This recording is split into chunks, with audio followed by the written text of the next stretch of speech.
Namaskar, everybody. Good evening. Bombay Management Association welcomes you to this very special event today to commemorate and celebrate the International Women's Day 2021. Many of you have been most regular in our Wednesday Wisdom webinars and our Friday Fundamentals MDPs. But today is a unique day commemorating the Women's Day, and therefore Monday is an unusual day that we are having a webinar. Yet I can assure you, it will be worth the while that we are going to spend together because we have three very distinguished women achievers with us who are going to share their perspectives, their journeys, and their stories. Each of them has excelled in their own area of work and has left a mark behind on their contributions to the area and the domain of their expertise. It is truly a privilege for us at Bombay Management Association to first welcome in our midst Srimati Rekha Sethi, who is the Director General of the All India Management Association, which is the apex body of all the management institutions in the country. Namaste Rekha ji, and a warm welcome to you from the Bombay Management Association. My colleagues and I join you in welcoming you to Mumbai, although digitally, and we look forward to see you sometime physically at the earliest. To introduce Rekha Sethi ji is no easy task, but the most important thing that I'd like to share with you about her is she has this unparalleled distinction of being the first Director General of All India Management Association who is the woman director. And I think that speaks volumes about her capability and capacity.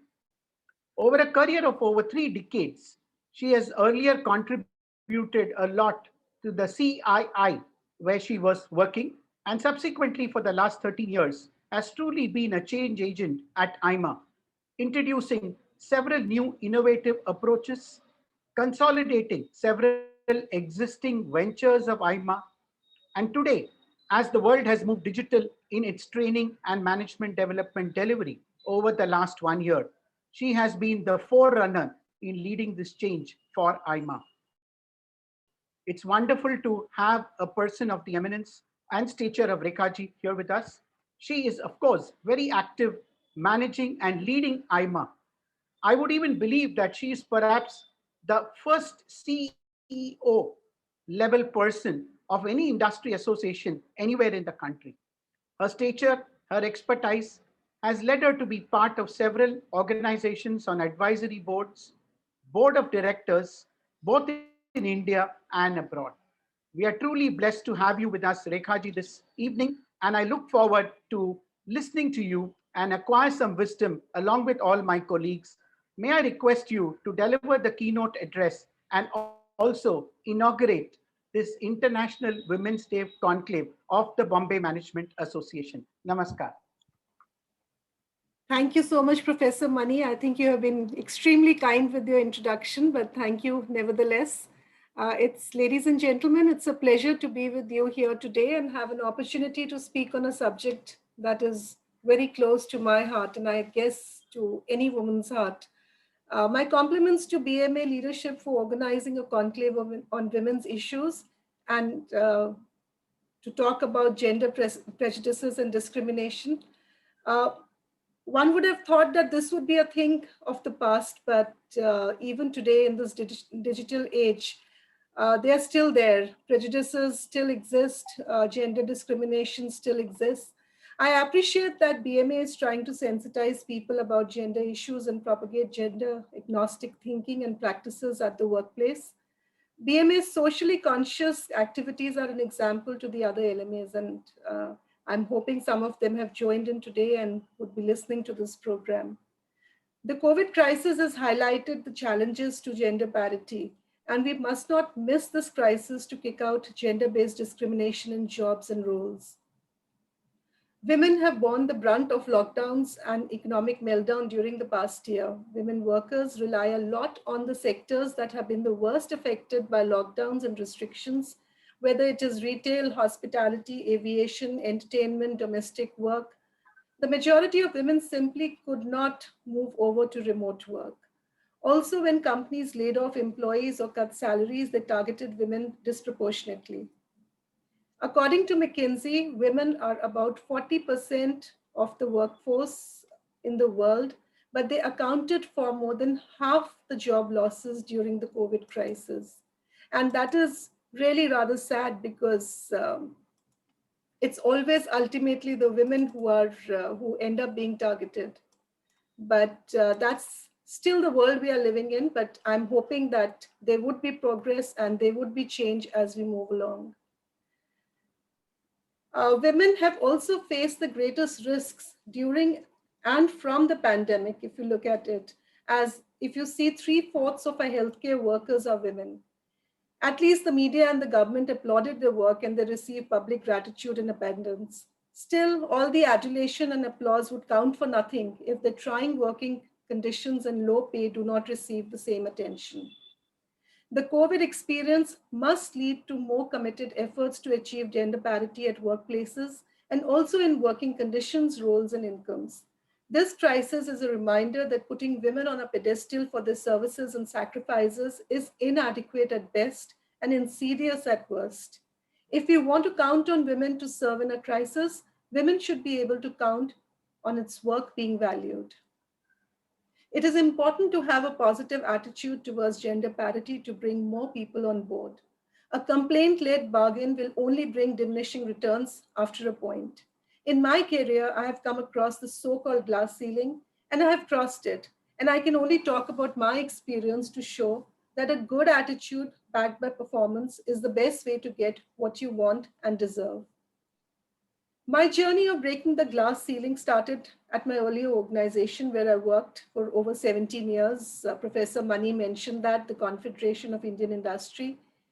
I led all the mega events there, including many international ones. But the day I was asked to head trade fairs was the day I felt that I truly broke the glass ceiling there. Trade fairs was considered a man's job, involving late nights to set up exhibitions, dealing with exhibitors and all kinds of vendors, and was not considered something suitable for a woman. When I got the job, I didn't ask for any concessions being a woman and went on to handle the Auto Expo, which is one of the largest shows in the country. So one learning from this experience has been, don't ask for concessions if you want to do a job. I was by then truly established as someone who could do all kinds of events, but soon I realized not much more. When I was approached for the DG's position at IMA, a number of senior CII members who I was very close to, I had literally grown up in CII, and I think they all had my best interests at heart. They spoke to me and said that, you have got a lot of experience in events. How will you go about, heading an organization? It needs much more than, what you have done here in CII so far. But I disagreed at that time and felt that in fact, I remember my conversation with Mr. Rahul Bajaj, and I explained to him and I said that organizing a mega event required all the skills required for running an organization. Maybe I was, talking before, I was just talking for the sake of talking at that time, but I think it turned out to be right. Because whether it's financial management, the budgets of these mega events were huge, and you had to deal with all the finances and the revenue generation, or leadership managing many staff involved in running these events, or strategic thinking, because you had to look at new and innovative ways to move forward when handling these mega events. So I decided to trust myself and take the plunge. I guess my so-called gamble worked, and some of my greatest, I wouldn't call them critics, but maybe well-wishers who were still doubters, became my greatest supporters at IMA. My learning from this experience: don't ever use the words can't do in your vocabulary. Be aware of your own skills and have the confidence to move ahead. When I joined IMA, I was the youngest DG they had had. I followed two major generals, and I was a woman to boot. Not the easiest of situations. I did feel a bit nervous because I was an outsider in a legacy organization with a settled culture. My predecessor had been around for 11 years, and the organization's priorities and behavior reflected his style and priorities. Above all, I was quickly made aware that I was a woman. IMA never had a woman DG, or till much later, even a woman president in its history. So not only was I an outsider, I was also the odd gender to lead a conventionally masculine organization. But I had the belief in my ability to do the job and to convince both my board and my colleagues about it. Without an unflinching belief, it would be easy for a person to be rattled by awkward encounters with new bosses and colleagues. As a new DG, I was under the scanner. People were waiting to see what changes I brought about. For 6 months, I resisted all temptation to bring any sweeping changes in the way the organization worked. Instead, I worked with my staff to understand their issues and solve them first. Once I gained their trust, it was plain sailing. I always say a leader is only as good as the people working for her, and my people are out of this world. A more humane and an empathetic approach, which frankly came naturally to me as a woman, helped my team at IMA achieve wonders, which they still do today. I mean, I think they have done an outstanding job in the pandemic and have come out winners. On a lighter note, I think empathy is what men can surely learn from us women. Another key milestone in my life was joining the board of Sun Pharma Industries Limited. I was greatly honored when the founder and managing director of Sun Pharma met me, and Sun Pharma offered me a board position as an independent director, and my own board at IMA encouraged me to take it on. I also then joined a few other great boards, including CESC, Spencer's Retail, and Hero Steel. So it was actually a bunch of men who saw my potential and allowed me to live up to it. However, it's not all been hunky dory. I've had experience with gender issues at corporate board level also. I joined these boards after the new law required the presence of at least one woman director on the board. At that time, only 5% of the board seats in India were occupied by women. But thanks to even this token quota, the presence of women on corporate boards in India has now increased 3 times in just a few years.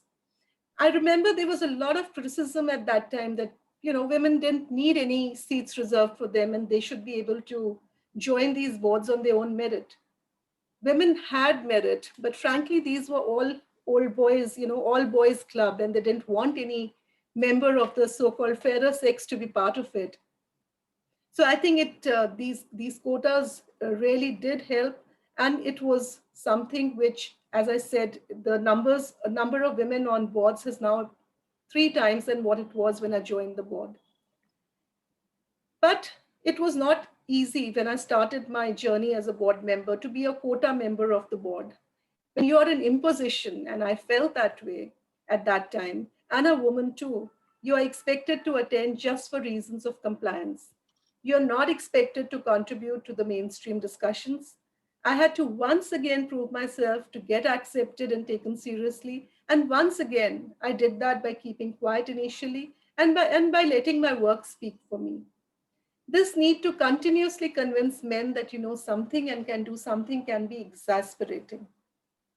However, just like it happened at IMA, once I performed, the board members stopped seeing me as a quota person and just another board member and started treating me as a valued colleague and resource. However, there are still a lot of people who discredit women directors because many of them have got the seat because of the quota of one. It is important to realize and to persuade people that quotas do serve an important purpose, as I said earlier. Quotas are the most immediate and effective way to break an entrenched prejudice and exclusion. Quotas, so long as they come with an expiry date and are ultimately based on competence, are an important way to change attitudes and behaviors towards the previously maligned groups.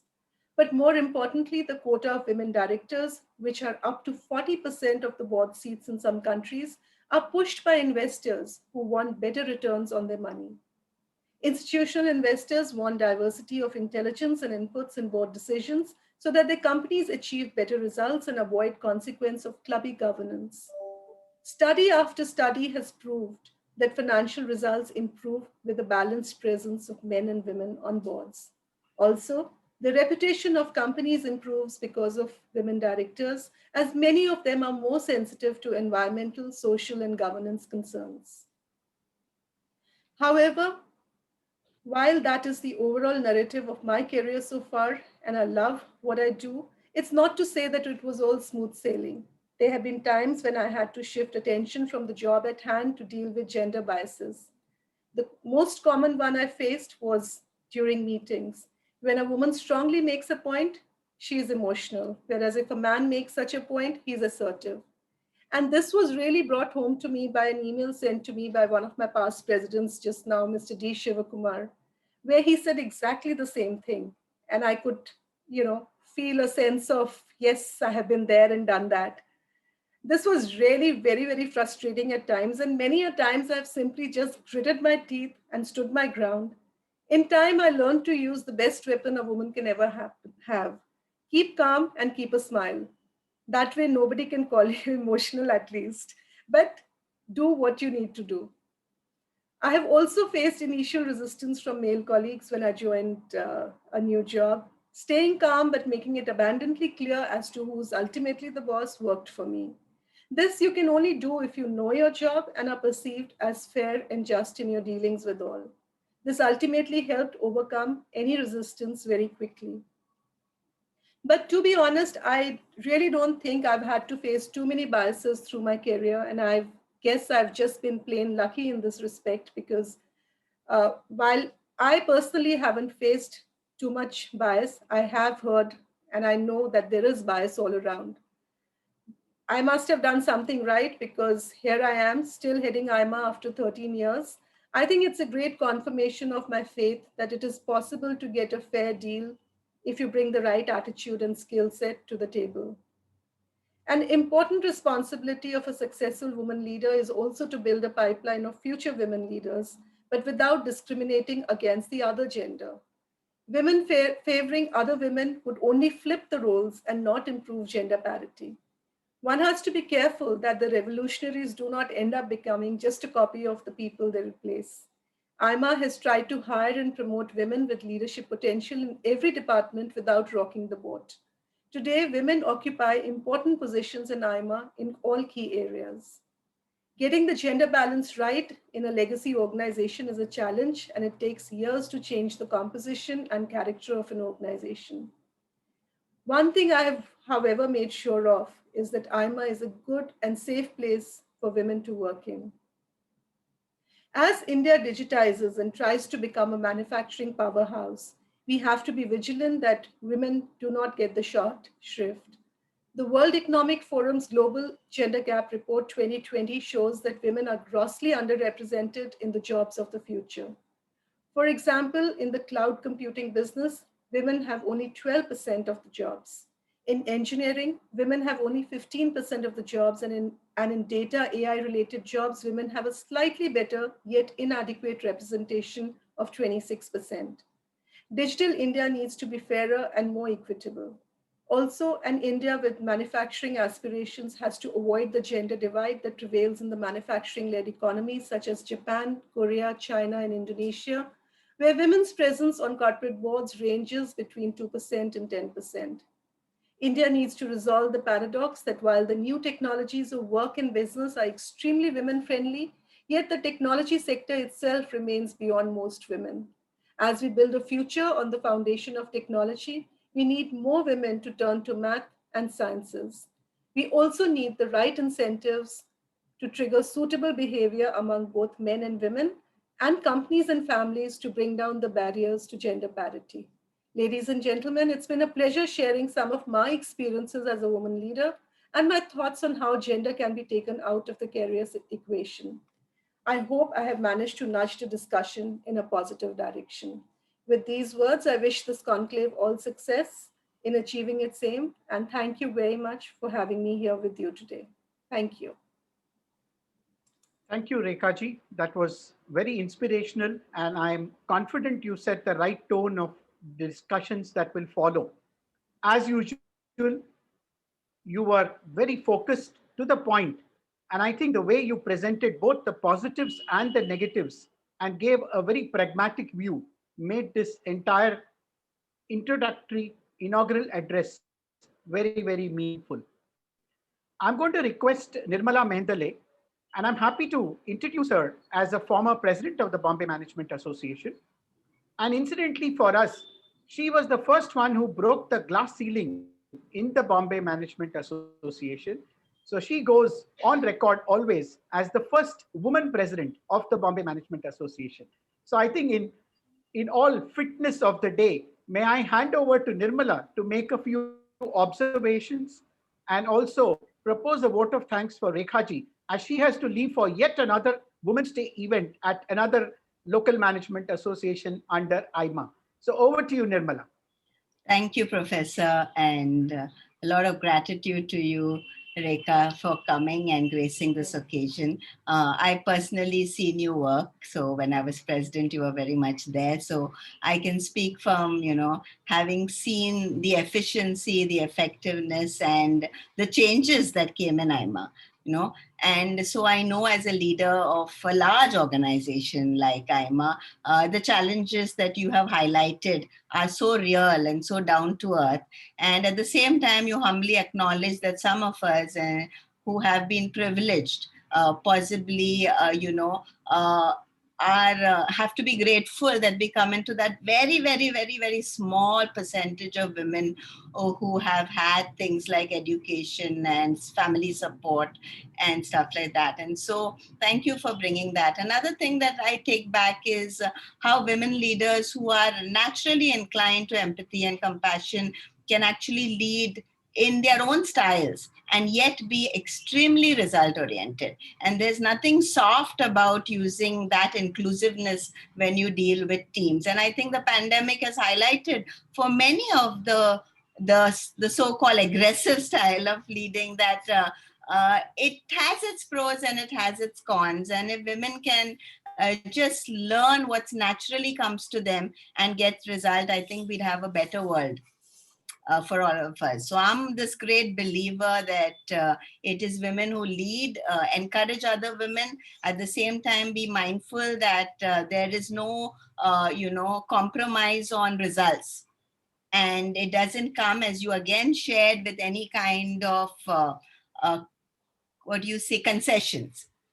You've got to perform and you have to, we all know it means a lot more effort. And anyone who's a first time leader like you, I can just have to acknowledge that there's much, much more effort because somehow the spotlight suddenly comes on us and any little error you make, it's like, oh gosh, it gets all highlighted. So I humbly acknowledge that role that you've played. And since you are part of industry, I think just having you there would have made a lot of other people realize they can get there.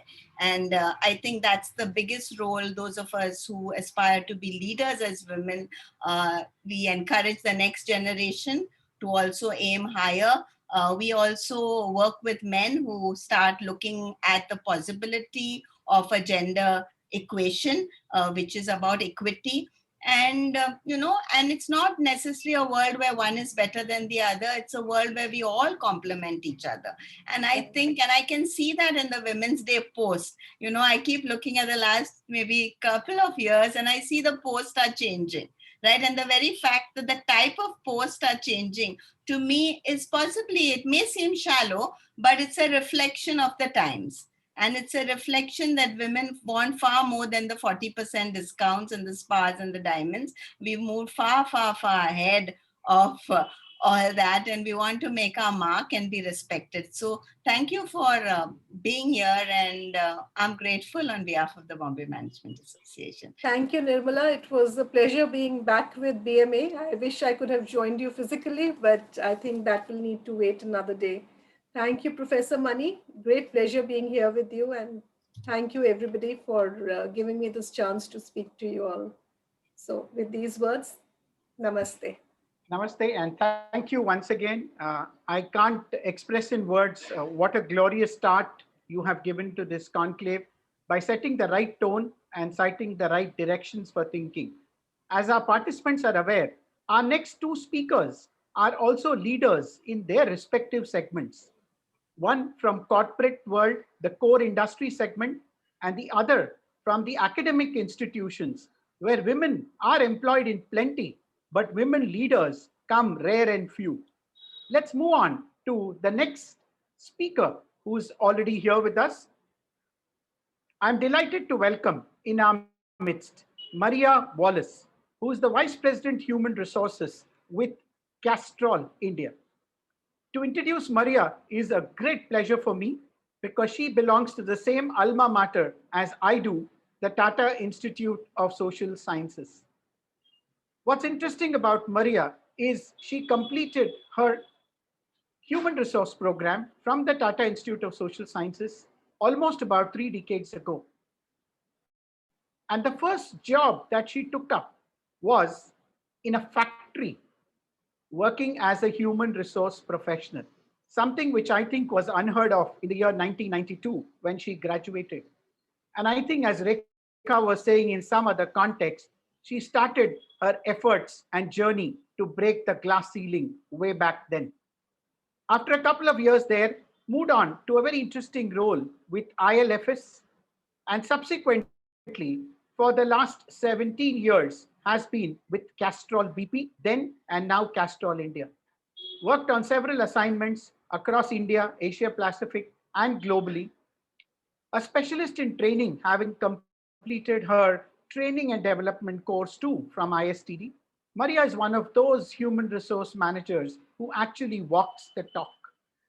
And she has been, at every given point in time, a role model and set an example for not only her colleagues, juniors, and also seniors. It's sometimes very interesting to say that when you have a human resource professional at home, it's complementary to have another human resource professional, and life becomes very easy for the family.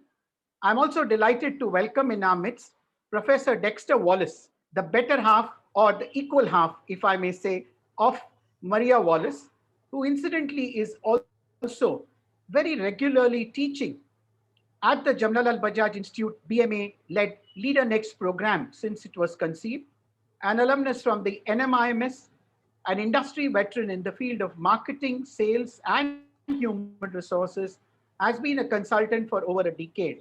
Thank you, Dexter, for being here to be part of this session too, and we appreciate your association with BMA. Coming back to Maria, it's time now to listen to her and understand her journey as a woman human resource professional and how she went step by step to reach the pinnacle that she is in today. Over to you, Maria. Thank you so much, Professor, and thank you, everyone. Ladies and gentlemen, it's a pleasure to be here today. And what Prof didn't tell you is that he was also my professor when I was studying all those years back. It's great to be here, Professor and BMA. Thank you for the invitation to speak and share my story. And first of all, a happy Women's Day to all of you, not just the women, but also the men who support us and I think make us better for who we are, or we force you to anyway make us a better version of ourselves.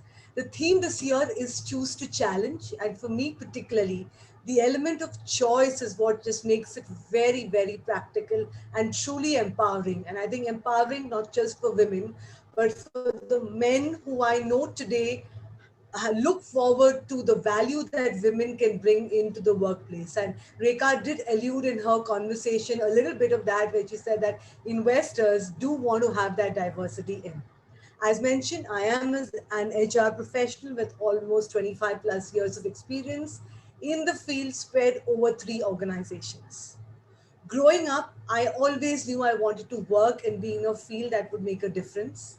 On graduating from TIS, armed with a postgraduate in human resources, it was called personal management and labor relations in those days, I started my first job at a factory in the Thana Belapur area. And the reason I call out Thane Belapur area, because anybody from Mumbai or who knows the lay of the land knows that Thana Belapur was first of all, pretty a militant area from a point of view of industrial relations. And never really did you have women there, although there were a lot of pharmaceutical industries too, which did at some point of time or later on employ women on the shop floor, but there was nobody in a managerial position. I was the first lady executive in the plant. There was a telephone operator and 2 secretaries. And in addition to that, this was the first time in the corporate world. And I can tell you, education doesn't really prepare you for the ground reality. Something as simple as drafting a letter makes you think, even though you believe you're good at English, as to what you should really write. I was a professional HR woman who was brought in to the plant to change the focus of labor relations. Initially, I think as I reflect back, I was in a bit of a shock, but the exuberance of youth and a few supportive colleagues really helped me carve out my niche on a professional footing. And keeping in mind some of the advice that I had got throughout about being respectful of elders, the guys, the plants have been there for a long time, listen, work on collaborations really helped. And when Rekha was sharing her story, that kind of came back. And I think it works even today when you go into a new situation. Don't let people walk over you, but do spend some time listening and observing. And I think that's what really helps. And after a point in time, it just will come naturally to you. While at times it did feel that I was a woman at the end of the pecking order and tolerated, I think patience, perseverance, and like I said, the foolishness of youth and the rosy eyes that you wear were really good.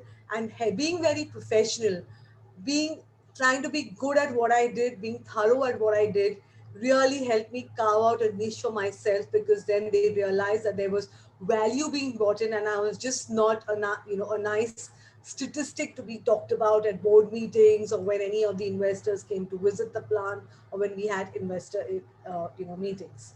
I was there for almost 7 years, and during that time is when the industry started opening up, and I decided that it was time to go out and explore a bit more of the world. And that's where I moved to my next job, which was in a non-banking financial corporation. Recently, of course, ILFS for the wrong reasons has been in the news, but nevertheless, it was a place where I did spend over 4 years, and it was a totally different world. I got in there because my line manager had also come from a manufacturing background, and he expressed that, yeah, it's going to be different, but don't worry, I'm here to support you in my experiences. There was a really good diversity ratio, but there was another dimension that I encountered, a need, a very high need for power and one-upmanship, especially when a new woman entered the managerial dimension, the ranks. Again, an empathetic manager, bucket loads of patience, two supportive colleagues. There were just two of them I know I kind of reached out who helped me. A lot of patience, and I think reminding myself as to why I took the job helped me to navigate this path, and in a way helped me to mold myself and to be really much more comfortable in a situation.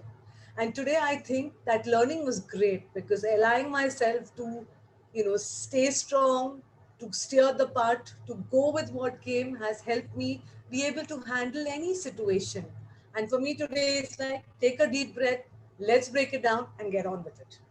Like I said, I was there for around 4 years and then moved to my current organization, which is in a way a true MNC in the fact that we have global people processes. We truly do. We have opportunities to work cross culturally and across geographies. And in my time, I have partnered both local and cross country teams, and even done a brief stint as an HR manager for the Middle East business. And the interesting thing is, you may say, oh, she's traveled a lot. But all of this, I was always based out of Mumbai. There was travel involved, but for personal family reasons, I was not really mobile. So that was an opportunity which existed. And now you may say, how is it possible? I can tell you it just took courage and understanding that here's an organization that just values diversity, to set up a conversation with my then line manager and of course with my family, and to be open to challenge the status quo in a respectful manner and ask for support to experiment with agile working, which a few years back, as you would recall, was just a developing concept. Through reorganizations, I've been put into teams of colleagues far more experienced and senior and more seasoned in the global ways of working. And at that point of time, I felt that, oh my God, I'm starting all over again, or am I really capable to be there? But then I remember what I was told, that when you're put in a particular role, it's because the organization sees something in you. So I think one of the very important things is believe in yourself, believe in your capabilities without being complacent. And again, here, a strong buddy in another colleague of mine, a good mentor, and a line manager who was, good in her coaching, held up the bitter truth. help me find my feet. And of course, in all of this, like I said, one has to do their homework and listen to see how you need to change your style in order to adapt and grow. So, as I summarize my journey and moving to share some of my reflections, some of you may be thinking, huh?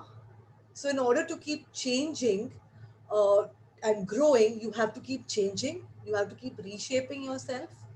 How does that really affect how you're true to yourself?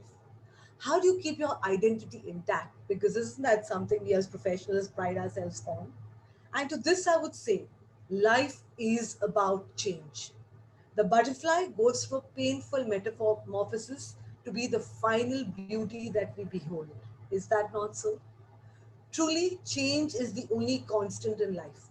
And the way to hold on to your identity, rather to your core identity, is to define those two or three non negotiable values or beliefs, your mantras, and keep telling yourself that it's all right to change as long as you are genuine and authentic and you hold on to some of those core identities.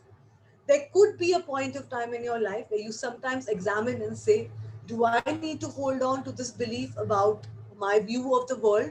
Or is there other data points that can allow me to let it go and hold on to something else? And those are conversations that you have to keep having with yourself on a very regular basis. And by regular, I don't mean every month, but probably once a year, maybe on your birthday is a good time to introspect. The end of the year, that's what I find a good time to introspect and look back at the year and what's to come and realign and recenter that you're being true to yourself. This so far has been my journey in a nutshell. I'm just going to pause here if there are any reactions or any questions to what I've said so far, and then I'll move forward to any reflections or learning. So if there's anything, All right. please feel free to raise up. Sure. That was very interesting, Maria, and straight from the heart, as it's very obvious from what you were sharing. There are two questions which have already come up in the chat box, and it was good you gave a pause. It's related to your first employment. Okay. The question is, when you ended up being the first woman member of the management team, and that too in human resources, in a factory setting in Thane Belapur, the workers whom you started interacting with, were they surprised or shocked? And how did they respond to you? It's an interesting conversation and a question. I was reflecting on it as I was putting together some of my thoughts for today. There was a combination of surprise, there's a combination of shock. If I look at the age profile of the demographics of the workmen, a lot of them had young daughters and sons, of course. But it was in around the time of 92 where, there was a lot more focus on, girls coming out, doing their own. There was a lot more in society that was happening to empower the young woman, the young girl child. And there was also this thing of, my daughter wants to do this or my daughter is doing this. So can I come and can she have a conversation with you to understand a little bit? And of course, there were some of them who are like, right from telling me how I should dress to, what, madam, please wear a sari all the time because you're at the plant. And I said, no, because if I go on a plant visit, it's not safe. To the extent of telling me that, then make sure if you're wearing a salwar kameez, you put a dupatta, even if I had a gala band, to which I used to tell them, none of your business to that extent. But listen and in a very humorous way. So it was both of it. And I think what really helped is that I had a line manager who wanted me to grow and develop, but was also protective. Protective from the point of view of ensuring that, it was a safe space to work. There was nobody teasing and things of that sort. And I can tell you that in the 7 years, we had a strike, a 45-day strike. And during that time, every single day I went to work. We had section 144, whatever it is, which has, so you had the workmen sitting a distance from the gate. A colleague of mine would meet me at Vashi station by the time the train had started. We would take the company car, come together. So, in that sense, and you know, while they would obviously boo at us coming in, there was never something that was disrespectful. So, I would say that there were both skeptics and the others, and ultimately, then it's up to you as to how you present yourself, how do you respect not just others but yourself? And I always say that, you know, listen to what people have to say, respond back, because don't be in a situation where you no longer respect yourself. If you don't respect yourself, no one's going to respect you. And that's one big reflection that I have to share. And by the way, I still have some of I them think who are in touch. Their kids have grown up and they kind of contact me even today. So it's amazing. you know what's very interesting is what you said. They once one set of people started looking up to you as a friend, philosopher, mentor, not only for themselves but for the family. And I guess Yes. that emotional bonding did help a great extent to forge relationships. Yep. Another question that's relevant to what you just shared. It's always believed that in financial services sector or service industry, there are lots of women who are employed, but yet a lot of women don't make it to the top. Would you care to share some of your experiences, particularly in the light of your stint at ILFS? Yeah. Sure, you're absolutely right. And I think it's the same thing like Professor talked about in academics. I think it happens in a lot of areas. Women are there. There are a lot more women in the organization, but it takes a very different leadership mindset to want to promote and support women, and as I call it, to take a chance on women.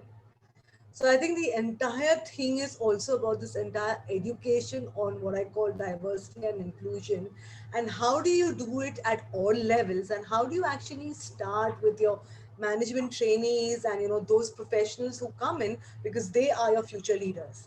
And this is a journey that we started, for example, in Castrol a long time back, to kind of come to where we are today, where there is a level playing field. But when I share some of my reflections, which I'll elaborate a little bit, is that one of the reasons that women don't rise up is because they are at times not clear about what they want. It's, you can want a family and you can want profession. I have both, and I can tell you that I'm proud to say I do. You have to compromise on certain things, and I'll come to that a little later. But you have to be clear about what you want, what you're willing to give up. And what do I mean by that? You want to be the head of sales in relationship banking, in financial services. There is going to be a lot of late nights probably, or late evenings, where you got to attend certain investor meetings. It doesn't mean you have to stay for the drinks and the smoking, but there would be meetings that you have to attend. There would be situations where you actually have to go out in the field to meet investors. And trust me, in Castrol, if I have somebody in sales, they have to go to the truck terminal and to meet the mechanics. When you're talking about investors, you're getting into offices to do that. But if you don't want to do that as a woman, but you still want to be the head of investment banking, it's not going to happen. So I think it's about having that clarity of what you want is important. It's also about not trying to be a man. There are certain things that you have which are your skills, and Rekha pointed it out very nicely. Empathy does come a lot more naturally to us, probably because of the role modeling that we have. But sympathy also comes equally well, easily. And if you focus on sympathy and not empathy, you get then labeled as somebody who can't see the big picture. So being aware of some of these things, which is again going to be covered in my reflections, is what I believe can help you break that ceiling which is there. And I mean, while I know today is Women's Day, I can tell you from my experience that I equally have male colleagues or male, who come into the industry who just don't make it to the top, because again they're not clear about what they want. And I think it's, as we go through life, it's not so much a gender thing, but I think it's more probably to do with a particular generation and what people want as they kind of go about as they go in there. Yeah. Hope that All helps right, answer the question. sure, certainly a very, very interesting observation. I'm going to have one more observation question coming in from Nirmala before we move on back to you to continue on your reflective journey. Over to you, Nirmala. Sure. Sure. I thank you so much for this sharing. And, you took me a long way back because I'm an 85 TISS. So, yeah. And so I also started my journey in the factory in 85. So I think what you said, I could relate to so much. And thank you for bringing that part about how, you got to go and choose a challenge, right? And I'm sure you must have had other offers, but chose to be in a factory setting. And I'm sure you grew from that. So I'd like to say that thank you for bringing that up today. And I'd love to connect with you sometime later. Professor Sure. Mani was, of course, the rock star of TIS, and I'm looking up for to speak to and to connect with the director too. We just seem to be a TIS group just now. The rockstar Absolutely. part is Absolutely. absolutely true. All right. Thanks, Nirmala. And back to you, Maria, to continue your reflections. Okay, so I shared the story, and I'm not going to call out certain reflections that I have. And again, I've got a couple. Feel free to put in the questions. And Rob, if you think you want me to stop and answer particular one or particular reflection, happy to do that at that time or to take it at the end. I'm comfortable either way. Okay. So one of the reflections that I like to share is, can I have it all? And this goes along with perfection. And the question of what's wrong with being perfect. And my reflection, my experience, what I've been through is that yes, you can have it all. You can. But, and this is a big but, you have to prioritize what is most important. And that changes periodically. It depends on what fire you're fighting in the office or at home or what time of the year is it.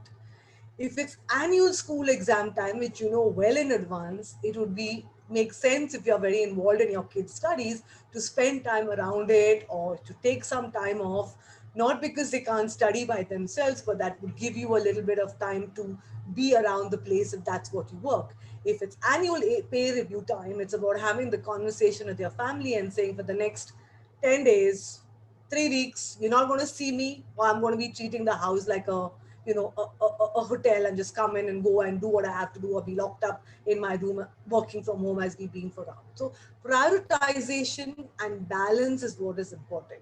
You have to make time for what's important, and while striving, and if you try to strive for perfection every time in every single thing that you do, it's impossible because we are not perfect in everything.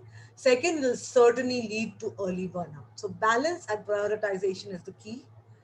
It embrace your imperfection and dare to be a bit vulnerable, because again, that's where you can help and pull in help from others in your team, from people around, and bring in that synergy so that both you and your team and the people that you work with are successful. So balance and prioritization, very very important. Leading from this, I'll pick up another reflection that I have. Okay, and as controversial as it sounds, it really is fake confidence until you build it naturally. Now, this absolutely does not mean that you're not authentic or you're lying or you're saying that, you know what, I can climb 10 floors without getting breathless. No. What do you mean by fake confidence until you build it naturally? Women, particularly, would like to be in their eyes, okay, not in the eyes of the other, in their eyes perfect. They want to have all their I's dotted, their T's crossed, put all the full stops in and say, yes, yes, I absolutely understand how to deal with the situation before raising your hand up and say, I'm ready, I want to experiment, I'll learn as I go along. And that is how very often we lose opportunities. And men jump in, sometimes even not being prepared to do the study, but they kind of get in there and they learn along the way. Some of them are successful, some of them are not. But I think that's one thing that not just I say, but there's enough and more research done by various organizations globally that women in their eyes want to be perfectly ready before they kind of jump up. So there's no need to be foolish and to pretend we know it all, but it's important to put your hand up and then take the time to learn and research on the skill or the project that you want to learn. And I think the other thing that we need to realize is that there are people around the place. There are people willing to help. And there is no harm in saying, you know what, I don't know this. Can you help me? Can you teach me? Can you walk me through this? And learning from others, even if they are much more younger than us or our juniors in the office. Be clear about what you want. I talked about that already. Do you want a real career or a job? If it's the former, then there are trade-offs that we have to make. Like I talked about the case of the in sales, be very clear, and every couple of years take some time to introspect and decide what you want, and what will you give or what will you trade off to get what you want. And it's absolutely all right if you start your career saying that I want to be, you know, CEO within of XYZ kind of industry, and then after 10 years say, no, actually not, I just want to go and start my own business. Doesn't matter, you can change your goals, but the important thing is to be clear, and after a point of time in life, not to allow life to do things to you, but to take charge of your own destiny and steer to the extent that you can some of the direction in which you would like to. Okay. The fourth one is be authentic. What does being authentic mean? A word that we use very freely, but really it is balancing between being forthright and gaining the interpersonal skills that you need so that you're sensitive and caring. So being authentic doesn't mean I'll say the first thing that comes on my mind. And if I don't like you, I will say that to you on the face. There are ways to go about having the right conversation in the right space and at the same time expressing one's emotions right. And therefore, balance between being forthright and gaining the interpersonal skillfulness is something that is very important. Being authentic, which is speaking your truth, means that you say what you mean and what you intend to do are both aligned. And it's very important and crucial for building strong relationships and your own personal credibility. This does seem to be an issue for women more than men about how do they come out and speak the truth, or how do they come and speak what's on their minds. And I have personally found this book, Crucial Conversations by Kerry Patterson and others, pretty useful. In a way, this inability to come out and have that crucial conversation is also linked to conflict management. And somehow, probably it's the way that you grow up, the role modeling that we have, we are not so comfortable handling conflicts. We prefer to compromise, we prefer to step back, and we prefer to kind of take the back seat and maybe just pipe in, or we go the other extreme as women and are like kind of aggressive out there in your face. Neither work to get your voice heard. So, being authentic, being comfortable with handling conflict, learning how to do that in a logical way, which is about then bringing your voice into the room, are some of the reflections that I've had. It doesn't mean it comes easy to me. It doesn't mean that every time I have to deal with conflict, particularly if it's somebody senior or somebody aggressive, I'm like, you know, peaceful about it. It does take a lot of sitting down or talking to and deep breaths and some points of what I would like to cover in the structure and what is the outcome that I would like. So that is what kind of needs to go in if you really want to be successful and build that credibility.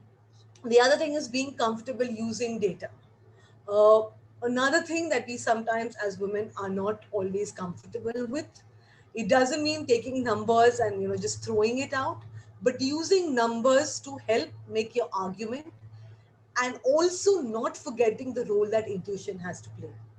As a recruiter, part of my role, or somebody looking at promoting people or looking at talent, I do find that the data is important, but also listening to my intuition is important, because with experience sometimes that throws up certain things that turn out to be the truth.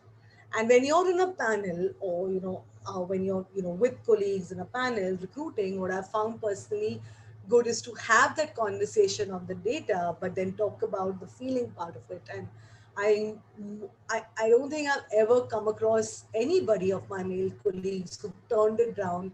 In fact, when you open it up to intuition and say, this is the data, all this candidate seems good on ABCD. However, there's something I can't put my finger to, or the way he or she looked or down while answering this question, where all the time there was an eye contact, makes me feel that there's something we need to explore more. I've found there's been a positive reciprocation and probably a relief that we do want to balance data with the intuition, which kind of goes through. So be comfortable with that and work that out right. One other thing, mentors, line managers, buddies, colleagues. very, very important for your success. They are the ones who are interested in helping you succeed. They will hold the mirror up to you. And it doesn't mean that you're wearing your heart on your sleeve. And you shouldn't be having so many of these mentors and buddies around the place, but it's just one or two, sometimes within the organization, sometimes outside, who've known you for a long time. It could even be a partner, a parent, a teacher, a colleague, a school friend who you're really close to and who understands your world, who can help you because they're also your safe space to sometimes unbundle and to kind of reconnect and regroup and to go out there and do what you have to do. Last but not the least, there are women who assume that having children and having a family will prevent them being able to take on professional roles they aspire for. I can tell you it's possible to balance both work and motherhood.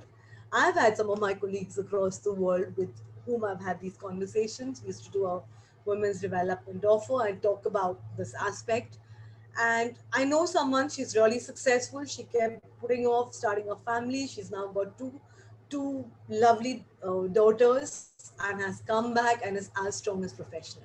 But what may happen is when you're looking at family, whether it's children, whether it's the role of a caregiver, whatever it is, there may be times where you have to go, as they say, on slow track for a little bit of time. It doesn't mean you go completely off track, or sometimes you may go off track, which is take a pause, which is also fine and more accepted today. But it's about then keeping yourself contemporary, making time for yourself, to read, to know what's going on, to kind of come back and then rise up very much again.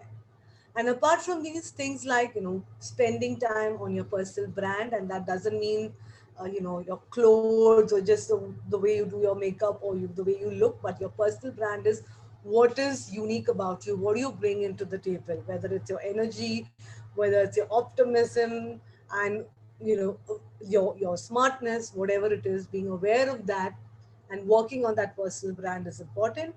And of course, like I already said, making sure that you get your voice into the room, having done your homework is important. So to summarize a couple of reflections, and I can go on and on. Can I have it all? Yes, you can, but you have to prioritize. You can't have it all at one point in time and think that you're perfect and that you can do it all. None of us can. We all have our good days, our bad days, and there's nothing wrong with those imperfections. Fake confidence until you build it naturally. There has to be some material in there, of course. It can't be that you've never, for example, let's say, spoken in another language and say from tomorrow I'm going to start talking. That's not what I mean. It means about having some basic information and knowledge, being confident in your ability to pick it up quickly enough, and then actually doing that and being confident. Be clear about what you want. Do you want a career or you want a job?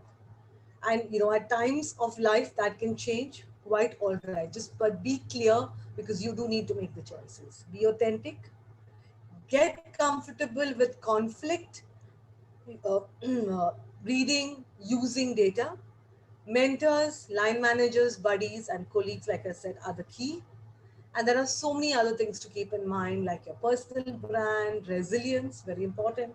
Spend time on yourself, spend time doing some exercise, even if it's just standing and staring and getting in some fresh air or just strolling around. It can help bring the world perspective faster than anything at all that you can think of. So here are some of my reflections. I do hope you found them useful. And I think we make our own paths. It is tough, absolutely, but it is worthwhile. And for me, there are two quotes that I go to when I'm down, frustrated, flustered, angry, and want to give up.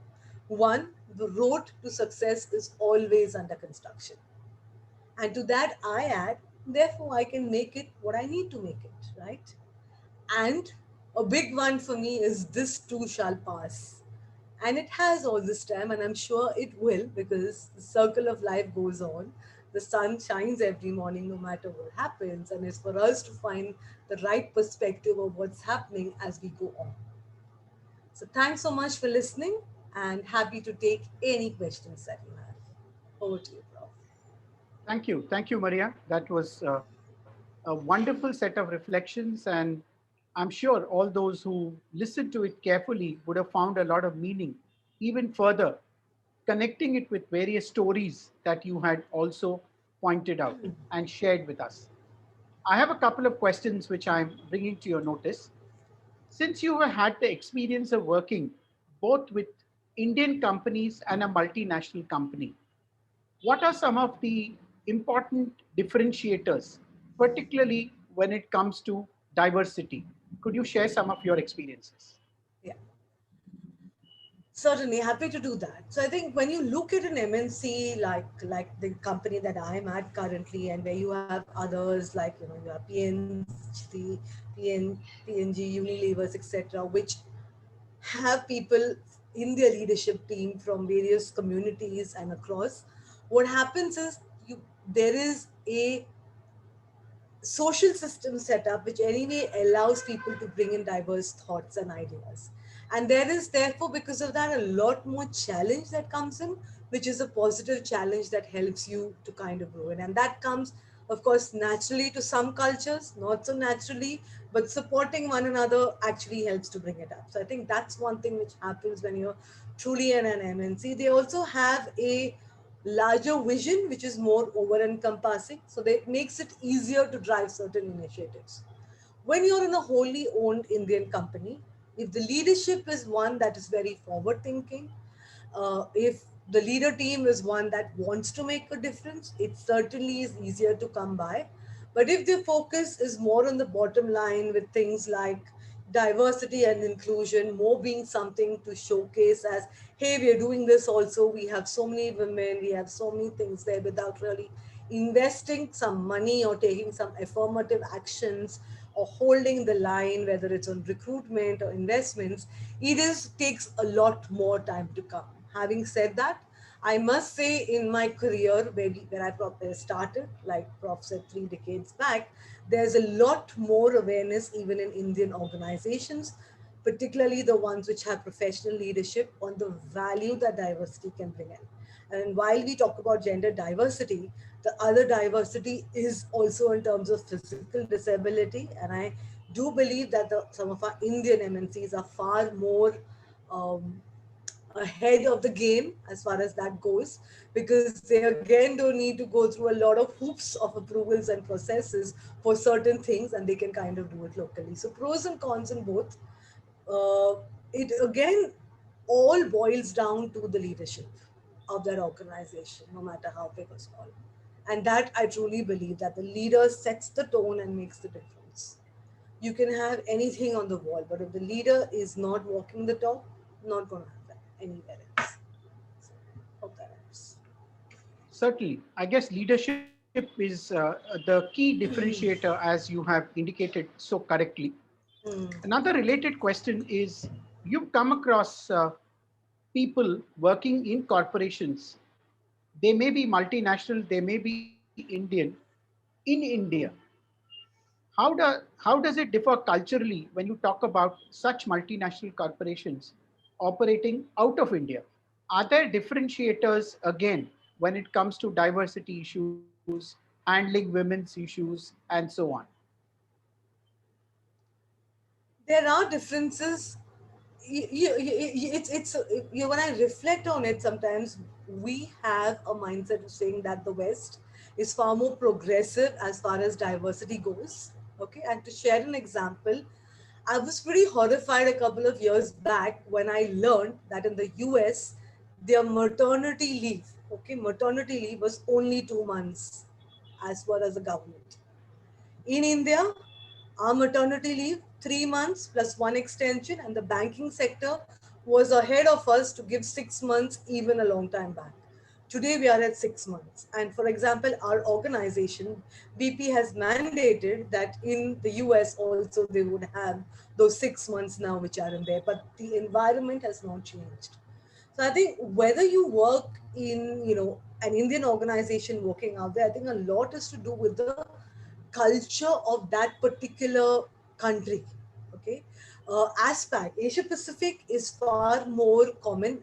Is again one kind of patch where you do have women working and where you have a strong family support. So children coming back to work, very much more easier time. Whereas in places like Australia, in UK, it's different because they don't have that social fabric and support. So the policies change to support a lot more time because employers realize that they want to bring them into the workplace. So, I mean, I took the example of maternity leave, but I think on the point of view of diversity, I think it a lot of what happens in the organization is a reflection of the society that you're in.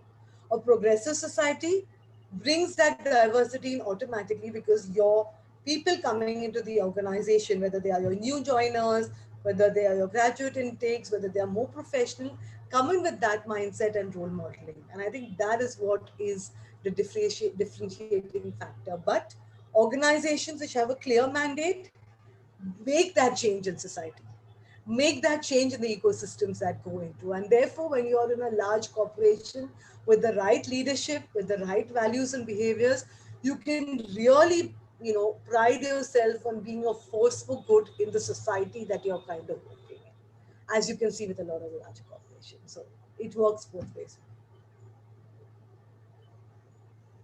Okay, I now hand over to Mr. Ernest Fernandez. Mr. Fernandez has been our past president of the Bombay Management Association and an industry veteran with long years of service with the Tata Group. Over to you, Mr. Fernandez. Well, thank you. No, I was very inspired when you mentioned about this crucial conversations. I think maybe that starts off in the family, where children are encouraged to ask questions. But here in India, what tends to develop is that when you ask too many questions, you're called an activist. And the label activist is not something people normally would like to have. But you're only asking the normal questions. Let's say I ask you, for example, does your company have fixed timings in which people can make phone calls in this work from home? It's a common practice abroad to have office hours. That means people can only call you for work in office hours. Yeah. But in India, that doesn't seem to be a practice. So if you raise the issue, will it be accepted willingly by a company? Extremely good question, and I think again it boils down to the kind of to the value system, the values and beliefs, behaviors of the organization. So in my organization, we encourage questions. You may not get the answer that you want, you may not get the benefit that you are seeking. So if you kind of say I'm working 6 days and I want to work only 5 days a week, you may not get that, but you will get a response and you will get an explanation. So as part of my local leadership team and the wider leadership team of the organization, we pride ourselves on, responding to questions and dealing with those questions respectfully. What we draw the line on is if somebody is being super rude or super disrespectful when they're asking the questions. And we kind of give that feedback and say, happy to answer, but there's no need to get into, name throwing or being rude or disrespectful, which sometimes happens when people are under stress. So we do that. We do that. And that's the culture that, I mean, for us, when we do performance management, it's the what and the how. The what really is what you deliver. You can be a super deliverer. But if your how has been bad, trust me, you would either get the lowest rating or your increment or your whatever is your benefit will get dropped. And I have dealt with cases like this and we stand by that and we proudly talk about it also. Absolutely. Thanks.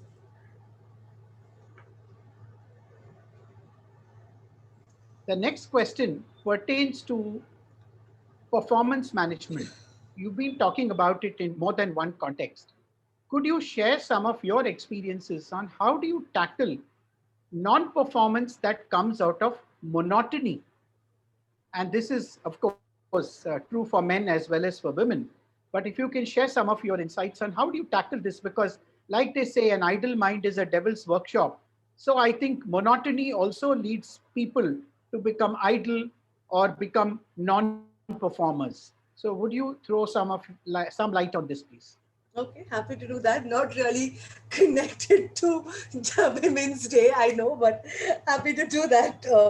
So, and one of the things that through all the organizations, actually, not just the current organization, I think when we talk about performance management, The important thing is to have a proper cadence of objective setting, and more than anything else, I mean, you have objective setting, you have the mid-year, you have the end year, but the important thing is, do we have and encourage and give brownie points, I would like to call it, for having continuous conversations, particularly with those who are bored. And monotony is also sets in actually more for high performers than for low performers. And I think here one of the things that is very important is to have the conversation of expectation setting.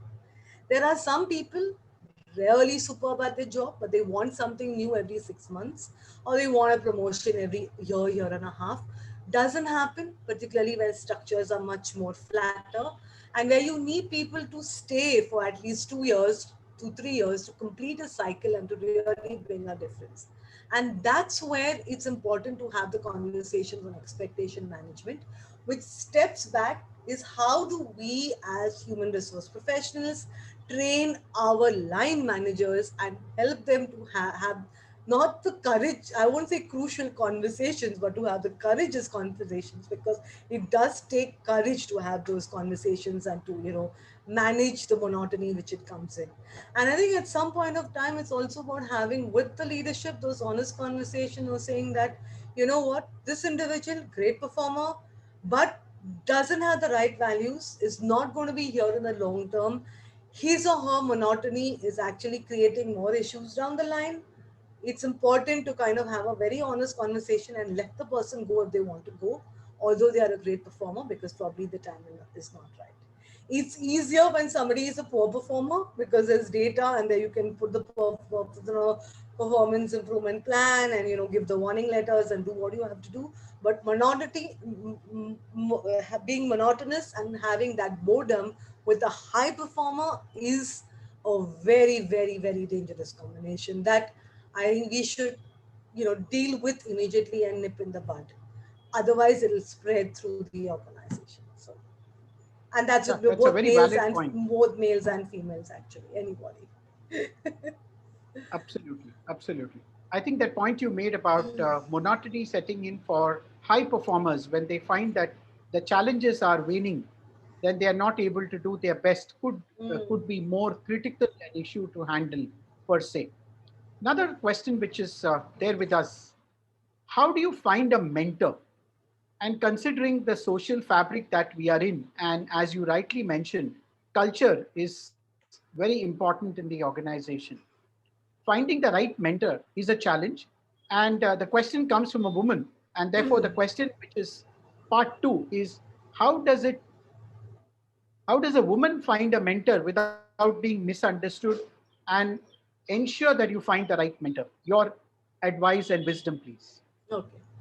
So how do you find a mentor? So, okay, certain organizations do have mentoring programs, or they have people who sign up to be mentors. You can approach them if the chemistry is right. You set up the, mentoring relationship and connect over a period of time.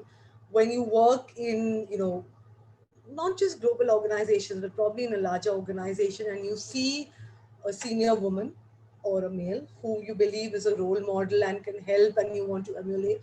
Sometimes it's as simple as approaching this individual and say that, would you, would you be happy to be my mentor? Now, before that, let me take a step back and say that please let's understand who a mentor is and what a mentor is supposed to do. So your mentor is not really a coach. There is a subtle difference between the two. Okay, a coach is like your Indian cricket coach who goes after you and makes sure that you perform and picks up your faults. What are there? You can have coaches who can help you learn. You can get a coaching certification. Da da da da da. Da. Those are the things. But a mentor is, if you look at the old definition, a friend, philosopher, and guide. Somebody who has seen some part of the world, has had fairly, and it doesn't mean that they have to be gray haired, but they've had fairly good experiences, had their own, ups and downs, and therefore, seen as they say, are a bit wise about the ways of the world or the corporation, and are therefore able to present different perspectives to you, because mentoring really is about giving you those different perspectives, really. So that's important to remember what a mentor is going to give you. A mentor is not going to give you answers. A mentor is not the panacea of all ills. Mentor is not equal to paracetamol, which we take when we have a headache, body ache, or anything of that sort. But a mentor, a good mentor, will probably hold up the mirror and make you very uncomfortable. At times, you say, I don't want to speak to this individual. So I think that's one thing that we need to get right first. The second thing is, how do you go about getting a mentor? You've come to an organization like the BMA, you've looked around, you've seen the list of senior women or men who are around the place. You've heard people speak. There are times that people approach them directly and say, I'm so and so, this is how I could mentor. That's one source of mentoring. There are also networks, and you being a woman, I'm talking, which are the women's networks, which do have specifically, these opportunities provided. You just got to look out for them. They are good uh, institute or groups or networks wherein you can get that mentoring support that's available. And otherwise, it's just surely back in the organization. You look at your role models which are there. You look at whether it's a woman leader or a male leader, and if you're blessed enough to be in an organization which is which cuts across the globe, you can then have mentors who are from different parts of the world who actually will help you with what you do. You also talked about, the cultural challenge. I think whether it's in the corporate world or whether it is even in education, there is this concept of mentoring. They may not call it mentoring, but it exists. I'm sure if you think back to school or to college, you would have had that one teacher, professor, an uncle or somebody whom you went to for some kind of career guidance and advice. In a way, that's mentoring. How do you keep up those relationships, and what do you do which is in there? There is no formal process of mentor matching. Some organizations have that, which are large enough to afford and invest in that kind of software and programs. But otherwise, it's just going out and say, what is it that I want, and being clear about that. It's not a status symbol of saying, I have a mentor. That's of no point, because you have to equally also work hard. So, hope that gives you some insights. Yes, it does. I have a lot of questions, but in the interest of time and respecting the fact that you still have some more work to do before you wind up for the day, we'll take two more questions if you Sure, permit. happy to do that. Absolutely. Okay. The first one pertains to a lot of organizations talk about second innings for women. Yeah.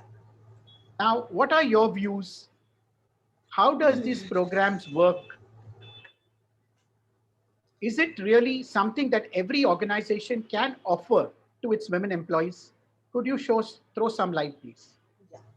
So can it be offered by every organization? Absolutely yes. If you're willing, absolutely yes. You can do that.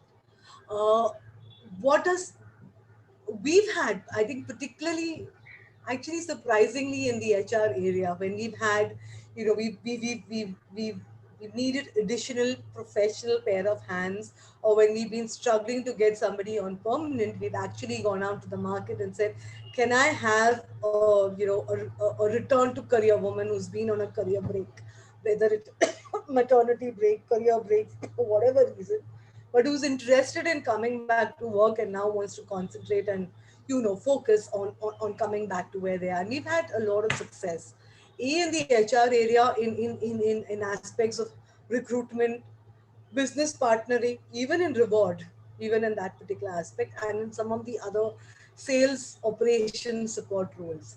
We don't have a formal program, but that's something we always talk to our consultants about, and we say that we are happy to look at these individuals when they kind of come back into work.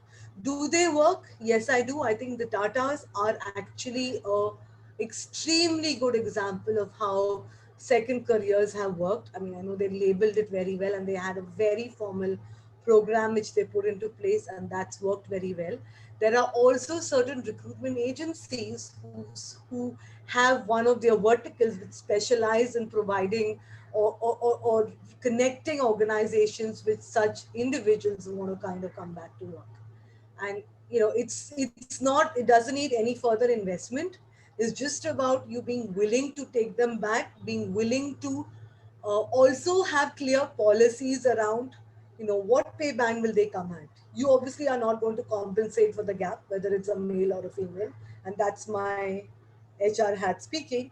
But at the same time, having those conversations on expectations and ensuring that once they come on and they've cleared your recruitment process, that they are on the same level playing field, and then it's up to them as to what they do. So no investment needed. You can just go ahead, experiment, try it probably with temporary positions first, see then whether you can convert those into permanent positions, pretty much safe, and then go on from there. And I think that's what we've done.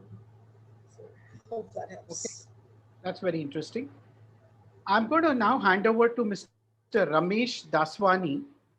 He is a leader in the NGO space and has been involved with so many NGO projects where they are looking at education for the underprivileged, particularly underprivileged girl child, helping women become more independent, and has been doing wonderful work and is a very respected figure in the city of Mumbai. Mr. Daswani, can I request you to unmute and go ahead with your question? Uh, Thank you, Professor Mani. Good afternoon, Maria. Your talk has been very inspiring. So I honestly don't have a direct question, but a little bit of a comment which might sound a little unlike my normal self. Uh, I'm not going to be diplomatic as one should be. My point to just to share or highlight is that while we all respect the women's empowerment and getting equal right, diversity, etc.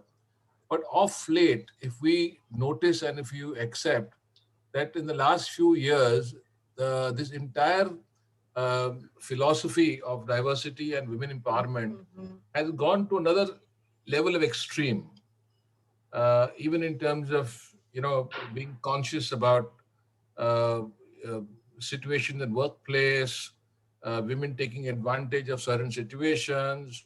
The law is already always pro the feminine gender.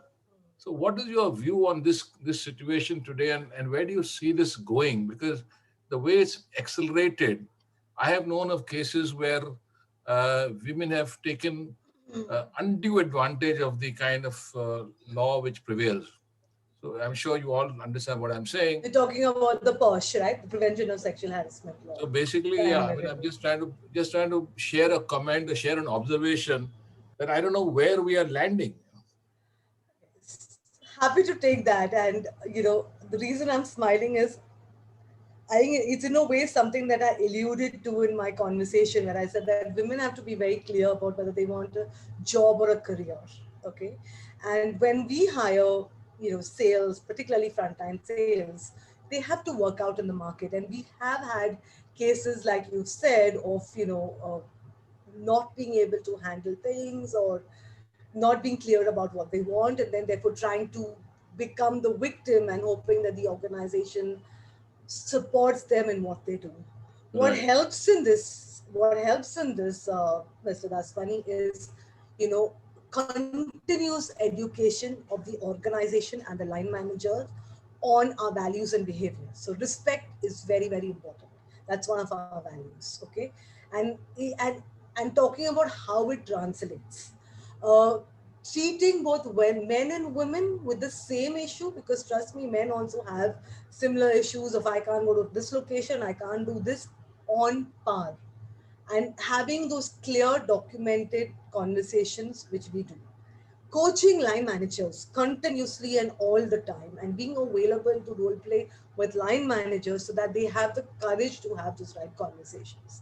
And if somebody comes up with a case, okay, have have your internal committee do the right kind of investigations, and make sure therefore that your committee is strong, unbiased, and has a good balance of internal as well as externals as determined by the law, and do what you have to do, which is in there. And I mean, we've had cases where we've even reprimanded at times the woman for the way she has behaved, while we've of course taken the right action that we need to do against the male. Now, I walking the talk all the time on these particular aspects, talking about the level playing field, and also bringing into this entire DNI conversation meritocracy is very important. So while there is this entire thing of, the willingness to take a chance on a male more than a woman, so you educate leadership and say that if all things are equal, then you go for the woman and don't just say because she's a woman, she can't do the job. That's not acceptable. But at the same time, don't compromise on the qualities that you're bringing in, because you're anyway then not doing the woman any favor. And trust me, they don't want it. They just don't want it. They leave your organization and go. Right. So I think it's all about being clear, transparent, upfront, and not hiding behind some things, which is what leads to the issue which is in there. And I mean, I truly believe, and that's kind of worked well for us as we go through it. Thank I you. hope that helps. Yeah, of course. Thank you. Welcome. Thank you. All right, on that note, thank you, Maria, once again. It's been wonderful having you with us, and the patience with which you answered all the questions made the session even more engaging. I'm delighted to introduce my colleague on the executive committee, Dr. Kavita Lagati, who also has a very unique accolade for herself besides being the director of Jamnalal Bajaj Institute of Management Studies. Over the last 50 years or so of existence of Bombay Management Association, I mentioned in passing, Nirmala was our first woman president. Our second woman president was Ms. Chaya Sehgal. And the incoming president for the next fiscal is going to be Dr. Kavita Lagati. So welcome, Dr. Lagati. She's been with us right from the beginning of the session. And I'd like her to do a small wrap up of this session and propose a vote of thanks for Maria. Over to you, Dr. Kavita. Thank you, Professor Mani. My pleasure to be here and listening to such an heart-to-heart kind of conversation from Miss Maria. Maria, madam, thank you so much for being with us. And the talk that you have had today with us has really given a very 360-degree kind of wrap-up related to issues that women face at the workplace. And the terms that you have used very, very sensibly, I appreciate, because pretending the confidence that will build the confidence, I think that is the most important aspect I feel, because when you enter in the main dominated arena, many times you have confidence, but then you are not showing that confidence. So that I think for young women who are venturing out into the main dominated area will definitely be benefited by. Your reflections are really very, very encouraging for a woman who can create his own world in this career related issues. And I like your values and behavior. Every organization has values, but the behavior may be very, very different, and which you very forcefully mentioned about it. The differentiation that you had about the job and career is an eye opener for many women. Do I really need a job, or am I going to do a career? And the timing of all these decisions that you had made, I think will give us the boost for don't give up at any given point in time, and be take help of coaches and mentors, and that you differentiated very, very, very nicely, that who is the coach and who is the mentor. Madam, thank you so much for being with us today and spending such a value time for all of us, which is going to give us also opportunity to reflect on our careers and our male colleagues to also add value to our careers and development. Thank you so much. Thanks, Professor Mani. Thank you, Professor. Thank you. Thank you, Madam. It's been a pleasure, and I must say that I was really very, very energized with this session. I think sharing what we do is really what energizes. Thank you, and I look forward to the next speaker. Like you said, it is fun games today. Yes. So thanks again, Maria. And may I inform all of you with great pleasure that we'd like to welcome with us in our midst Dr. Shalini Bharat, Vice Chancellor of the Tata Institute of Social Sciences. Normally, TISS University is what it is popularly known as. And some of us in this Zoom Meet are very passionate about TISS because we are all alumni of TISS. And therefore, it's even more prestigious and a proud moment as alums to welcome the current Vice Chancellor and Director of the Tata Institute of Social Sciences, Dr. Shalini Bharat. Namaste and welcome to the Bombay Management Association. It's my pleasure to introduce her to you before we hand over the floor to her to share her perspectives and her journey, and the accolades that she has achieved are truly inspirational. She's a specialist in the field of gender, equity, and women's health issues, a PhD in psychology, and been a core academician for over 30 years. He's been on several research committees across the world and has represented India in platforms where such issues are discussed and played the leadership role. Several books and publications to her credit. And the biggest achievement I would think of is even in current times when we are talking of battling with COVID, all the various committees which were formed by prestigious national bodies by the government, including ICMR, have her as one of the key members of those committees. Last but not the least, over the rich legacy of Tata Institute of Social Sciences, she's been just the second woman director or vice chancellor. As they rightly say, education is an area where we have several women employed. Sometimes they outnumber men, but it is rare to find women leaders in educational institutions. Such is the stature of Professor Shalini Bharat. Welcome once again, and may I request you to share your journey with all our participants. Over to you, Dr. Shalini. Thank you and namaskar. Good evening, ladies and gentlemen, and greetings to all on the International Women's Day. First of all, my sincere thanks to the Bombay Management Association and to Professor RSS Mani, President of the Association, for the kind invite to talk on this very important date in our calendars. I'm very, very pleased to learn that many of you who are present in this particular Zoom platform are from TIS, and what a pleasure to note all of them here, and many of them, and of course, all of them leaders in their own right. So I'm very, very happy to be speaking to all of you, and of course, to all those who are connecting to us on the Zoom platform. This international, I'm sorry, I'm not just going to talk about my journey. I haven't done this. I don't know when I last even talked about myself. It's giving me a little bit of a complex, I should say, Professor Mani. So I'm going to, sort of talk a little bit about the context in which we are looking at this International Women's Day, the academic, world, if that is okay with you. And then maybe share a little bit about, my academic journey and see what I can, sort of say to you about, how I arrived here and, what did I learn on the way and what I can share with everyone. This International Women's Day with the theme Women in Leadership, Achieving an Equal Future in COVID World is special as we are observing it in the shadows of the COVID pandemic. I would like to believe that the shadow is beginning to recede as the world, and India especially, is riding on the success of vaccine discovery and manufacturing for not just the country, but for many, many countries of the world.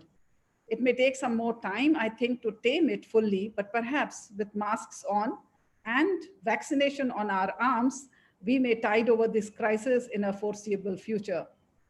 So as we tame the COVID pandemic, this is the time also to rid ourselves of the other pandemic, and I really call it the other pandemic, that of exclusion and marginalization of women from active social, political, economic spheres, and from keeping them away from being equal partners in all walks of life, particularly where it matters the most, at the decision-making table. The slogan we hear on this particular International Women's Day is also choose to challenge. That is to make a conscious and bold choice about challenging societal biases, stereotypes, and prejudices, norms and attitudes, and laws and practices that keep women away from using their full potential and from the opportunities that come their way. Women are also forced, we know, to make many compromises for their families and for society at large by curbing their aspirations and not giving wings to their dreams. Hence, the slogan is also about the choice to challenge and demolish myths and misconceptions about women's capabilities and strengths, and the choice to do everything to enhance opportunities for making the society inclusive and equitable. Our bold choices to challenge these mental and societal roadblocks will ultimately pave the way for a more gender equitable and inclusive society.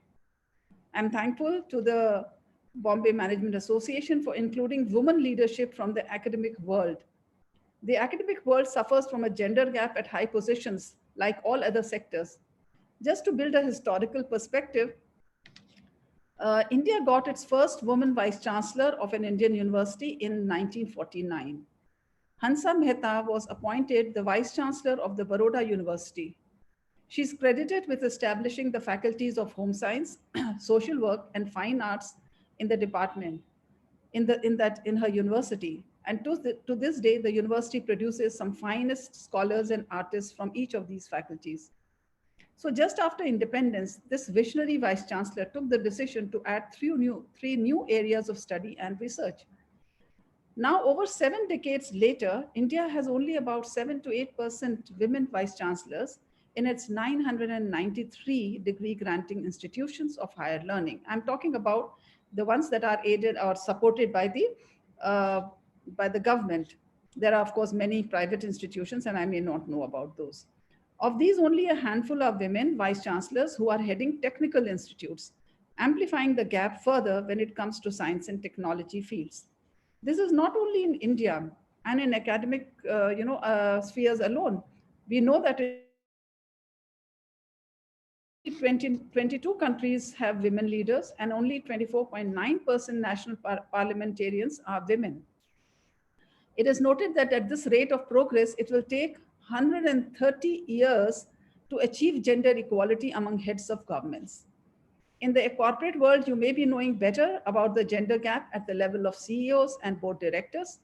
I understand that only 17% of Nifty 500 board directors are women. And the PSUs are also not equitable when it comes to bringing women to the board level. I was reading somewhere that only about 8% of 71 PSUs have more than 20% women on their boards. Now, let me again return to the academia. We have something to, of course, celebrate. With gender parity index of 1, implying an equal ratio of men and women students in the higher educational institutions, it is time to acknowledge the advancements made in admissions into university systems. But where do the women graduates go and what proportion enters the teaching field? A gender-wise analysis shows that women entering the teaching field lose ground steadily as they advance in their career paths. One finds about 65% female tutors and demonstrators at the entry stage, but this proportion shrinks to 42% at the level of assistant professors, 36% associate professors, and about 27% professors. Thus, it is quite apparent that the pool of women faculty reduces at every level of academic career ladder. Consequently, there are simply not enough senior women faculty available to assume decision-making roles, and the prevailing gender biases and perhaps women's own interests in doing what they enjoy doing best, teaching and research, keep those available outside the leadership positions. A more inclusive and representational leadership in the Indian universities, I think, will definitely strengthen the quality of education, good governance, and better use of resources. Gender equality among university leadership needs a big push. We need to remove the barriers and do things differently to harness the leadership potential of women scholars and scientists of Indian universities. And this is needed to bring more sustainability to the academia. But things are changing. And in the National Education Policy 2020, if you have noticed, or some of you who may have read, we are looking at institutional building or institutional leadership building also in a big way. It is also achievable goals in terms of bringing more leadership among women vice chancellors. And I think this is really very, very doable. One would ask, does the glass ceiling phenomenon exist in the academic world too?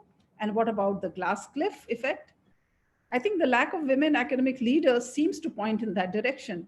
I'm not aware of any evidence of this. I've not come across any studies, but what, the gender gap, the gender disparity at the highest levels seems to point out in this direction. So I think even without going into the diagnosis of the problem, we might ask what can be the way forward. And I think, whatever little I have seen and I have known, supportive work conditions are absolutely important. For example, creche facilities inside university settings with trained staff, ideally shared by clusters of departments, because some universities are so large and so huge that the departments are spread out, with kilometers between them. Large universities could also have pre-primary schools and midday meal facilities. At this, the creche that was started sometime in 1987-88, and many of us benefited from that facility. Without doubt, I can say it helped so many of us, and not just within the institute, but also one of the nearby institutions I know the faculty used to come and have their children, taken care of by the creche that was started in TIS way back in 87-88. And I think we were among the first universities, or maybe just the first university, to have a creche with trained staff working within the university system. We also need safer work environments, that is dedicated budgets for women and gender cells, and for schemes like Gender Champions to address gender biases and sexual harassment. Just like many other corporate sectors, the university system now has a very strong committees, the internal committees, which look after the sexual harassment cases. And we have the scheme called Gender Champions. And I think these are very important. But what is not there is a dedicated budget. So you have to bring it, clearly, apportion some budget for some of these schemes. And some universities are not able to perhaps do that, but the scheme is very much there. We also need work cultures that are very respectful of women students, staff, and faculty. An absolute must for women to work late in labs, use libraries during full open hours, participate in cultural programs and university life without fear and worries, be able to make free choices about courseworks and higher studies. And these are some of the things that perhaps need to be brought out in our university systems in a very big way. Flexi work conditions to allow for a more balanced work and family life, particularly for young couples, so that both men and women faculty can devote time to building their careers. It very often happens that the women faculty members set their careers, on a back front, and allow their male faculty spouses to take advancement, to keep getting promoted, but they themselves are just busy, too busy in their family work-life balance. But flexi work conditions can set this right. A special drive for recruiting women faculty so that there is a feeder cadre for assuming higher roles. This morning I was talking to, in the University Grants Commission, where the Minister of Education was, presiding over the function, and I was putting all these points before him and saying that how do we bring more women faculty so that we have a sufficient number of women at the senior level who can then be brought into the vice chancellor level positions. And I think they have taken it well. But I also wish to mention that the academic world is also changing in a very interesting and a very important way. There is a special scheme of the Ministry of Education, the Leadership for Academicians Program, or LEAP, which is all about mentoring leadership within the academic world. Normally, we don't have these kind of approaches in university system. People seem to just come into their position as vice chancellors and then are expected to function. I had no grooming for this role. I learned the ropes of the game as I came along, but I think this LEAP program sets this right, and this will show a lot of good results in times to come, and I'm very happy about it. But what I'm proposing, and what I'm suggesting to the minister and to the University Grants Commission, is that if you could have a special LEAP for women leadership, so that there is grooming of more and more women for assuming higher leadership roles. Because as I said, just about 7-8% of women vice chancellors, and very few of them in technical institutes, I think is something that a gap that we need to be very worried about or concerned about. I wish to also share my thoughts on women leadership for achieving an equal future in a COVID world. The theme of this IWD. The theme acknowledges the tremendous efforts put in by women and girls, be they in the health sector or the political sphere, in addressing the COVID challenge or mitigating its impact, or spearheading the recovery from it.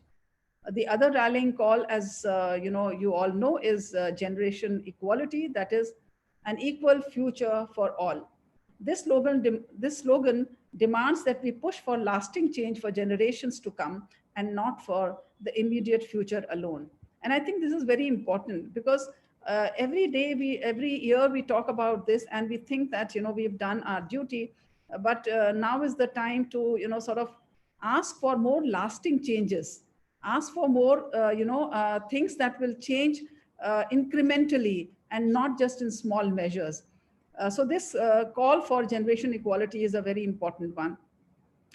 The COVID pandemic undoubtedly has been the biggest disruptor in over a century, and I think all of us have felt the impact of it. At TIS also we felt the impact, but we have, I think, been a very agile university in that sense.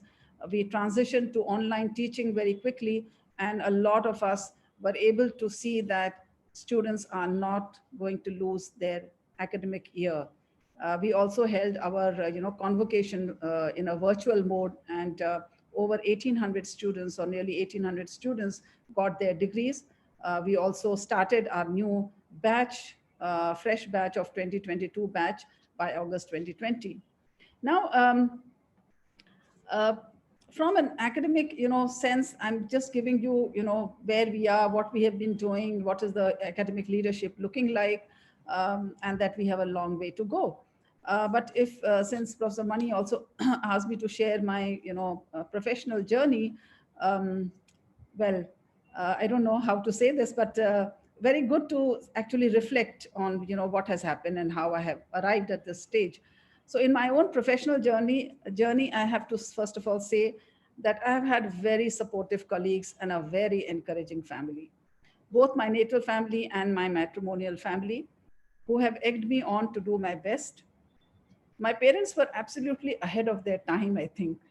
They belong to a very typical North Indian family, and yet I never experienced any gender bias, even from my grandparents, growing up in the 70s, and that too.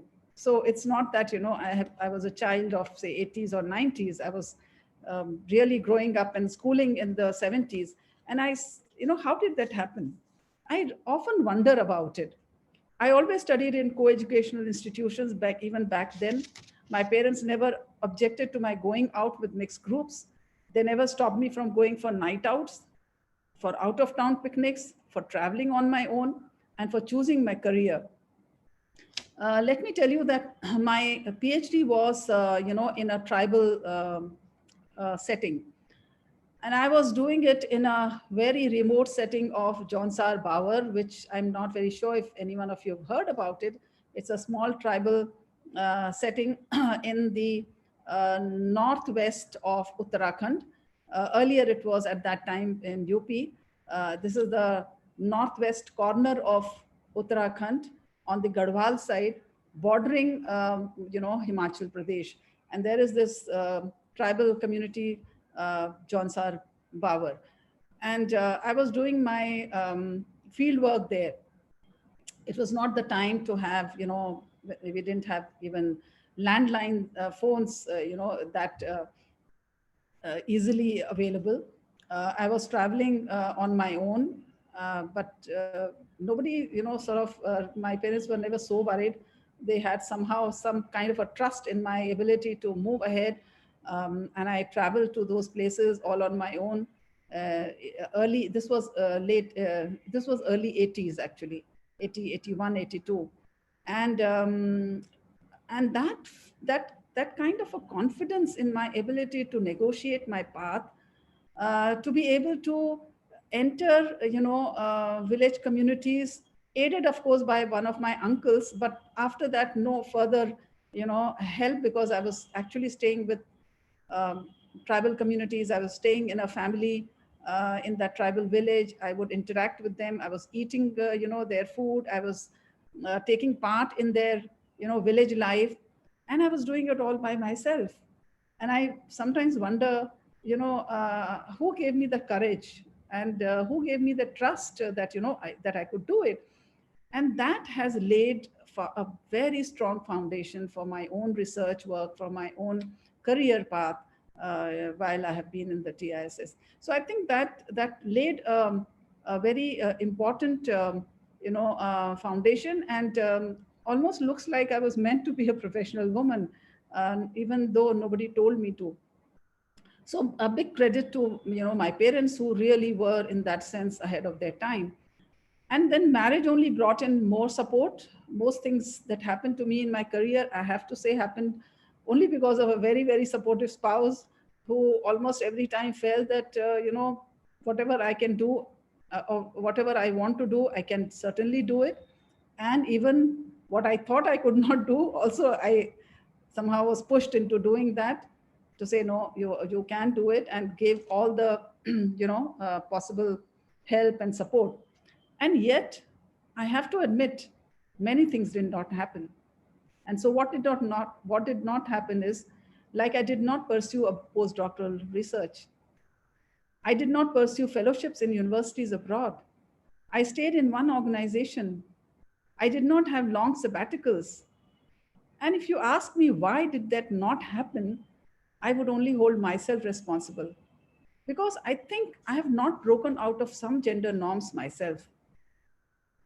And this is a very important lesson I have learned after so many years, that I needed to transcend some boundaries on my own as well.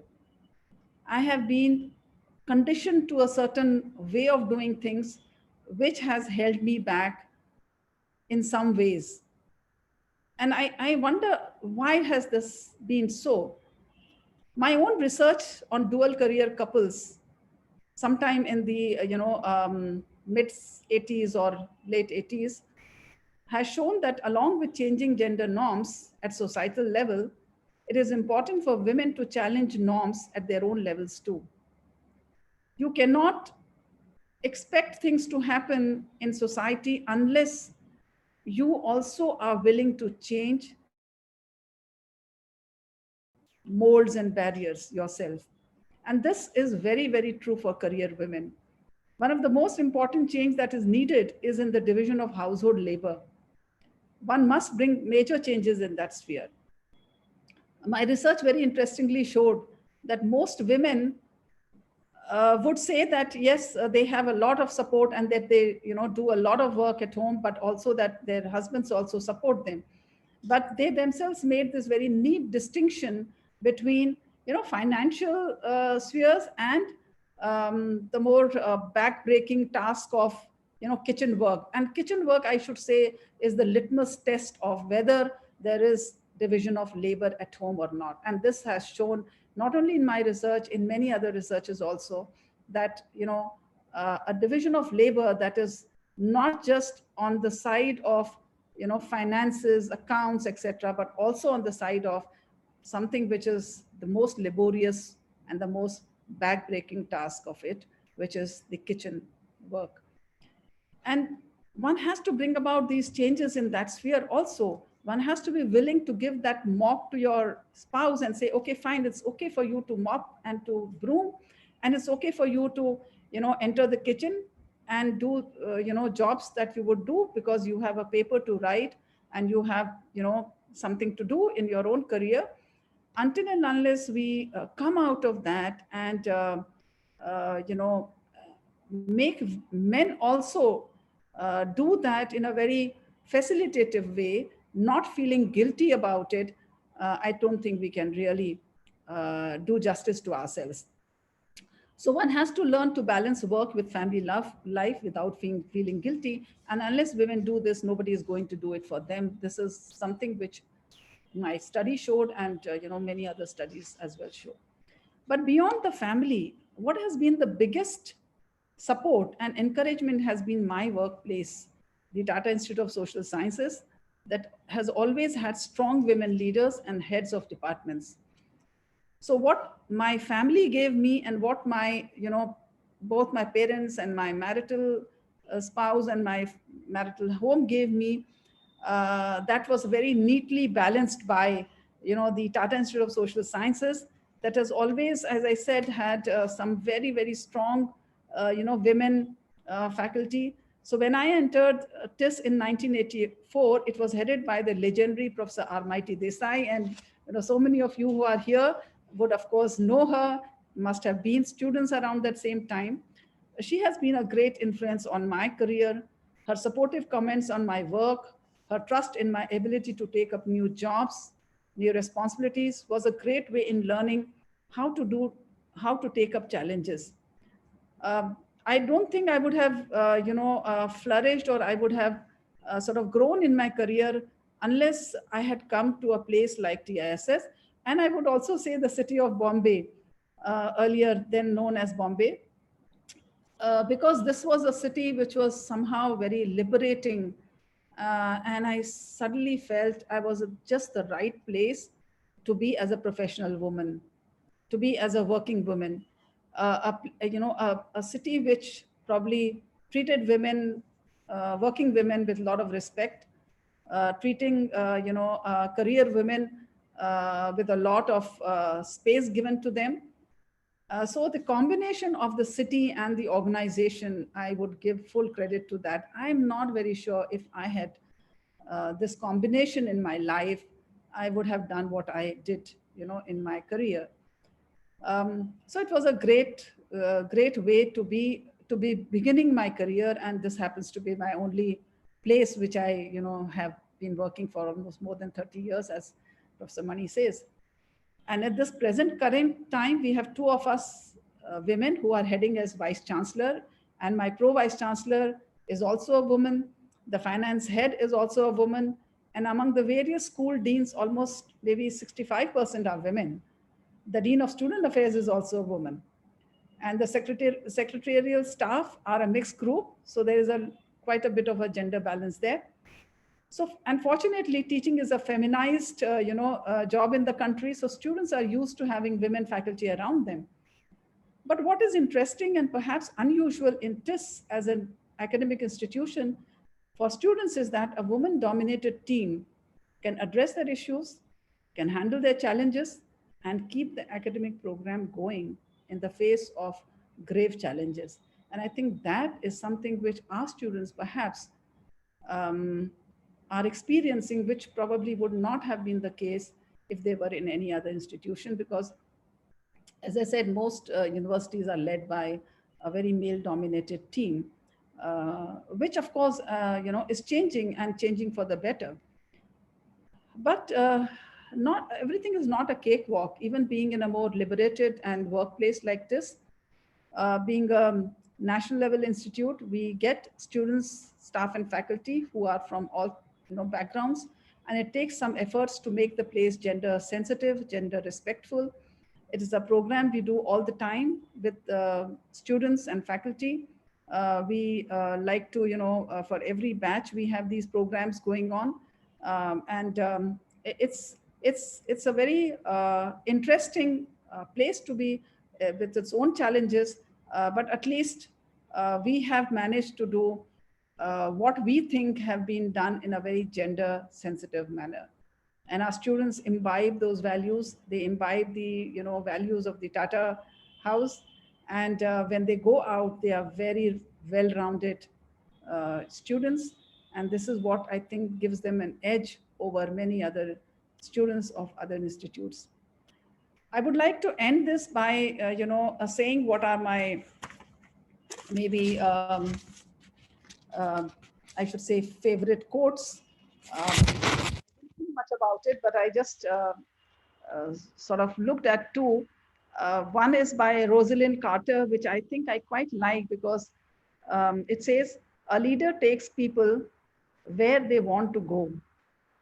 A great leader takes people where they don't necessarily want to go, but ought to be. And I think this is something which is what I like, what a great leader should do. Very often people don't know where they ought to be. And if a great leader can understand and identify that particular talent in them and paves the way for them to reach that place, I think is I think something very important. I like what Sheryl Sandberg also says, that women need to shift from thinking I'm not ready to do that to thinking I want to do that and I'll learn by doing it. And I think that is something which probably reflects or typifies me, because I didn't think I could do something like this, heading a particular institute. But I think I did it because I probably thought that, okay, I'll learn it along the way. Thank you all, ladies and gentlemen, for giving your time and for listening to me so patiently. And I thank Professor Mani once again for giving me this wonderful opportunity. Thank you. Thank you. Thank you so much. I think we should be thanking you for this wonderful sharing, both of the entire scenario when it comes to gender diversity, and the reality about women employment in academic institutions, plus, of course, your wonderful inspirational journey of your own career. I have a lot of questions in the chat box, and I am aware that you have a little restriction on time because you have to move on to another session. I'll take a couple of questions if you permit, so that we can manage your time also well enough.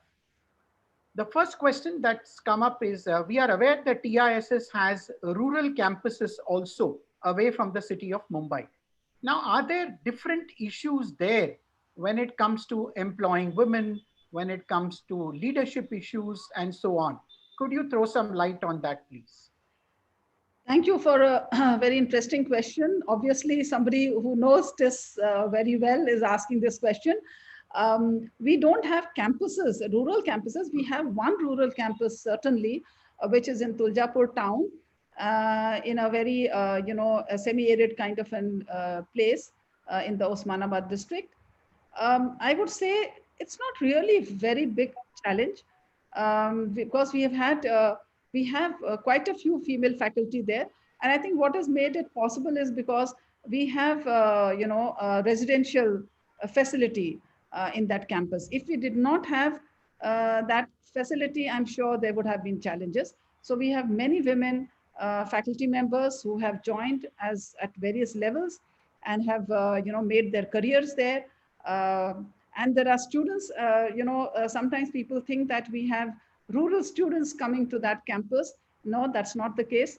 We have a very all India national character, even in Tuljapur campus. And we have students and, women students coming from all, places, sometimes even from the very remote northeast corner. It's a very mini India there. So there haven't been. And I think, as somebody was saying, that, the younger generation has, to some extent, imbibe this notion that, they can do many things and they can travel and they can, reach any other place also. And this is where we see the Tuljapur campus also showing a lot of diversity. So we have, I don't have the numbers here, but we have a healthy, mix of both men and women in the faculty. But it is because, as I said, the work environment is there and residential facility is there. Otherwise, it could have been a challenge. I understand. Another interesting question that has come up in the chat box is, have you come across situations where the men faculty have issues reporting to the HODs who are women? Because in the traditional situation, most of the cases, it's the other way around. Could you share some of your experiences, please? Actually, as I said, teaching is in India, especially, fortunately, quite a feminized, space. So in that sense, I don't see, at least not in TISS. I have not come across men having issues with reporting to their female bosses or to, working under women leadership. But yes, I would say there have been stray cases here and there come from maybe different backgrounds of from different organizations, previous work cultures, where they've not experienced women leadership, and there have been a few issues. But I'm sure this is the case in the academic world otherwise. Reporting to women bosses, reporting to women heads of departments uh, is sometimes an issue. Although I would not have uh, you know data with me. I am not able to say to what extent, but I would not rule it out. I'm sure there are issues, and that is where some of the problems lie, because not accepting women as leaders, not accepting women as their superiors, as their bosses to whom they need to report, is something which has created a lot of problems. And sometimes women shy away, or women keep themselves away from assuming those positions, and that is where women lose out on leadership roles. It's a very important concern. Sure, I understand. I'm now handing over to Dr. Rachna Nigam. She has a question. Go on, Dr. Rachna. Uh, Good evening, sir. Good evening, ma'am. I'm also from ITM Business School, and I have worked under leadership of Professor Mani for a very long period of time. I have a very peculiar question, which typically, or some kind of a cusp which I'm always experiencing within me is that how do you tell people, or how do you actually tell women that work-life balance is not always balancing your work for your family life. It may be the other way around also. So are organizations doing any kind of counseling and training for women to prepare them for this kind of a paradigm shift, or a mindset change? Um, so, can you explain a little better? Because you are saying that how to counsel women that it is all right for them to, do work. Yeah. Prioritize work sometimes over their personal life, because most of the time work life balance is always misunderstood about prioritizing your home for work, and not the other way around. Right? And this is a typical challenge you will face in women dominated organizations, typically in maybe institutions, educational institutions, or any organization which is largely dominated or employs more number of women as compared to men. Yeah, so you're very right. It's not always just that you are prioritizing your family life or work life. In fact, a lot of women, in fact, I think a lot of women, take on the burden of work, and so what is happening actually is that they are trying to excel themselves in both. Okay, so it's not that they're prioritizing home life over work life. They are doing that, but they're also carrying on with their work life without trying to I should say lower the importance of that work, of their professional career. In fact, we got this label of super women for ourselves, because we didn't let home life suffer, and we didn't let the work life suffer. So we tried to excel in our work, we tried to excel in our home, we tried to be best mother, best wife, best daughter-in-law, and best professional career woman as well. And so we tried to be super women, and that has taken its toll for many women. So I think what you are asking is very important, that very often women have actually prioritized their work life over home life. The home life sometimes has suffered, and we need counseling. Yes, we need counseling, we need but we also need the work place to become more humane, because they are not giving any concessions to women. It's not that the women are not doing their job, it's just that sometimes they are giving the glass cliff as well, to give so many responsibility to women and then like to see them fail, you like to see them not be successful in that job, because you say, oh, see, she was a woman, and therefore and she could not succeed, and so they say, okay, you are not fit for this. Whereas what is important is that it's not just that the woman may have failed, maybe even the men may have failed. So, this is not how we assess or how we evaluate women's, work performance. And absolutely that, work at home, the home life also has to change. As I said, one of the one of the changes that we have to make is from ourselves. And this is, I completely believe in this. It's not only research that has shown, I have found it with many women, I've read many case studies where women were not able to come out of the stereotypical, description of their own work, of their own, norms. And if when they don't do that, then they suffer this whole issue of how do they prioritize, and they get labeled for prioritizing this or the other. At home, you get, labeled for prioritizing your work, and at work life, you are accused of prioritizing your home life. So it is a very important issue. And Thank you, ma'am. Thank you so much. Deal with this. Yeah. Thank you. I have one more question which focuses on something which you had just shared, that you had done some research on working couples. Yes. Could you highlight some of the findings on how their career progresses, and is there some evidence on what are the sacrifices made by them and who makes these sacrifices, if there are some trends? Yeah. This study was done in, sometimes in the late 80s, I think. Yeah, late 80s.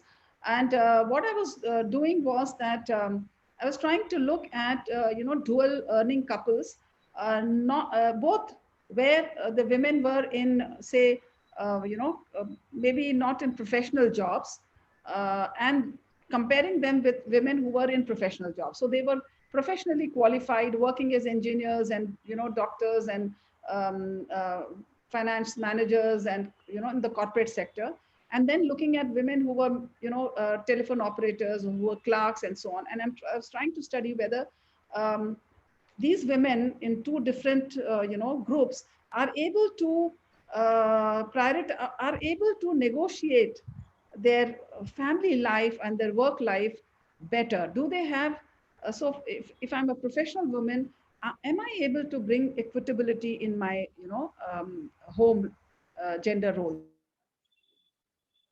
I able to do household labor better at home? And I found my research showed that no, it does not happen that way.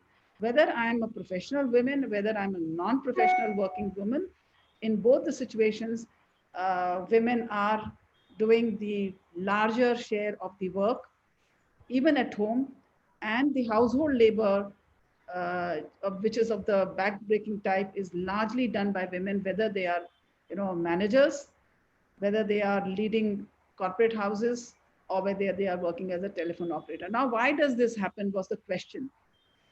And that is where I found that many women, spoke about feeling guilty, if they were taking, extra work, or if they were late to come home.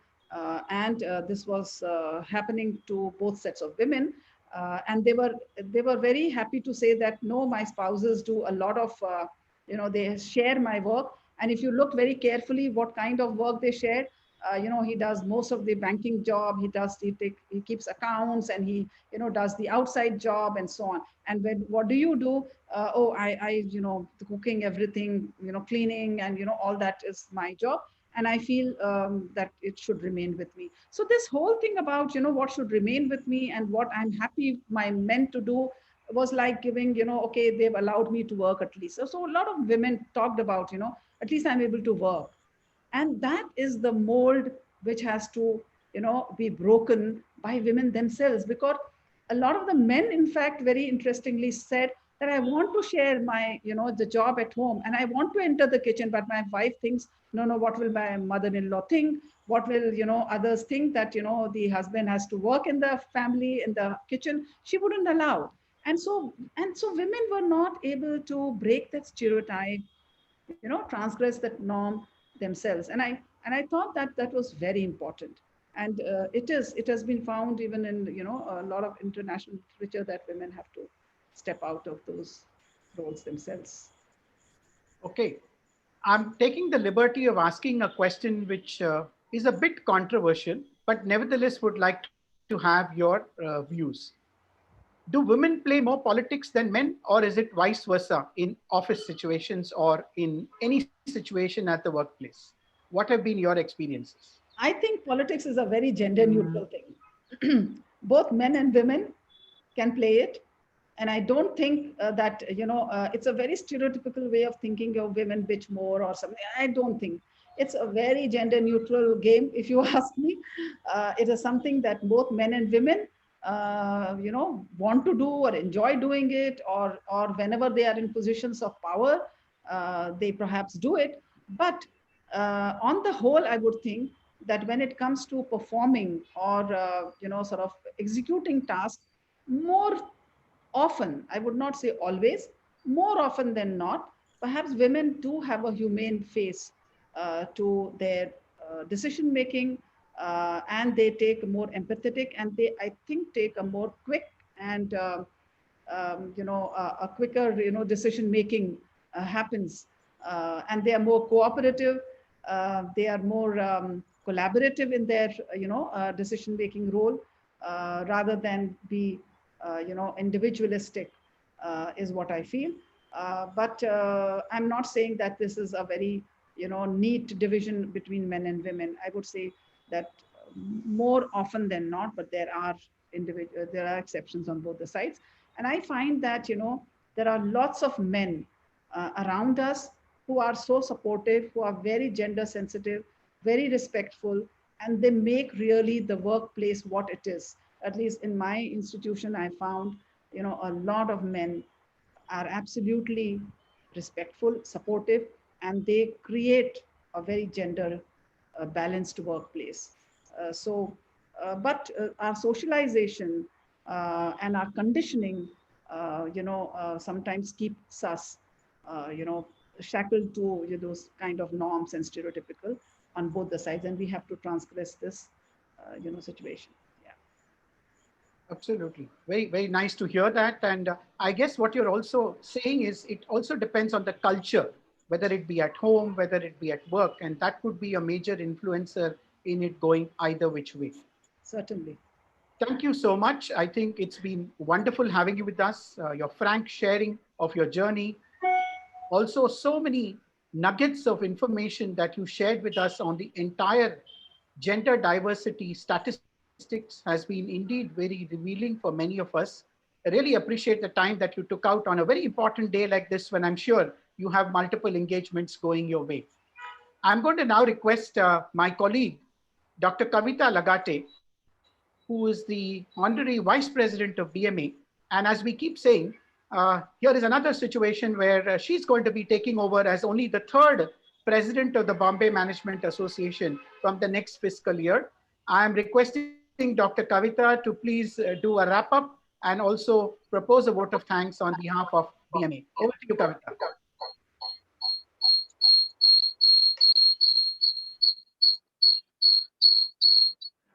Thank you, Professor Mani. And thank you, Madam, for your excellent talk on how leaders in education institution are experiencing. I think all of us are in the same ship where the dynamics, the heterogeneity in our offices, in administration, in academics, and also in our classes give lot of opportunity for making the glass ceiling break. And that is what is our job as a teacher, as a head of the institution, I feel. Your experiences while doing your research in remote areas are really very, very inspirational, and also shows the strength that you had, and the same strength that the women at large are possessing. It is just the time that you need to realize that I can do it and I will be able to do it. It was very nice to listen to you, madam, and it's our pleasure to have you on this Women's Day celebration at BMA. I can also say that the answer to the question about politics that you gave was a very, very apt as a leader, because you don't want to make any gender feel about the blame, or any gender feel about how the organization's environment is spoiled. That was really great, that it's not about whether it is men or women, it's about something else. And I liked that very much. I think in education, as compared to corporates, I think we face little less of such kind of thing. Maybe the groups are cohesive, maybe the opportunities for promotions are not as what we have seen in corporates.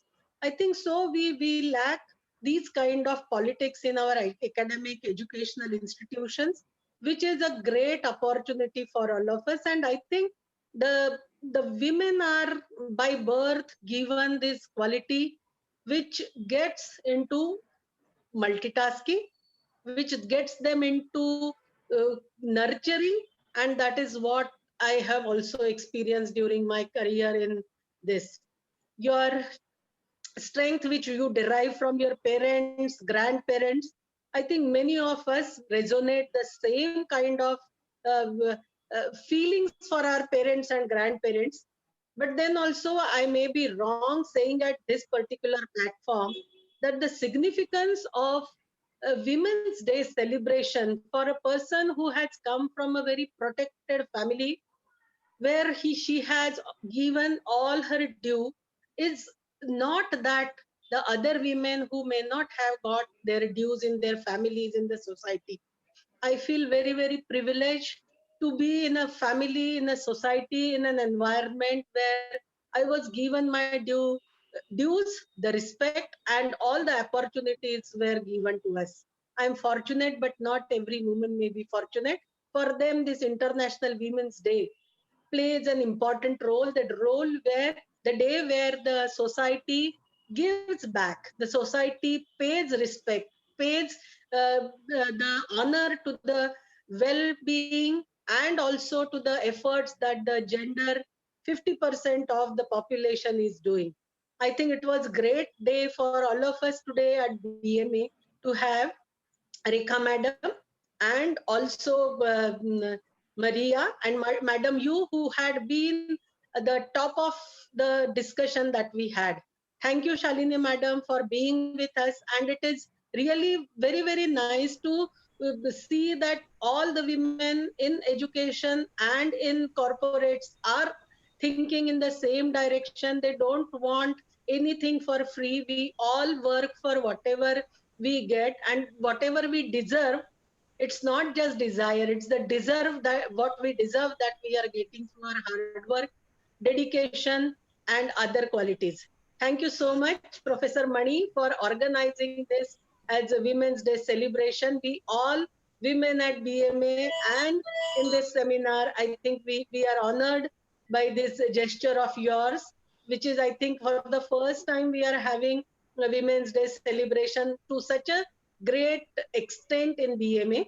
So my thanks are due to the whole team of BMA, along with the secretariat members, Professor Mani, the leader, and all the speakers who were here for sharing their story, which had been very, very inspirational. Thank you very much. I just want to say one thing before you finish, Professor Mani, that taking over from Kavita ji, I want to say yes.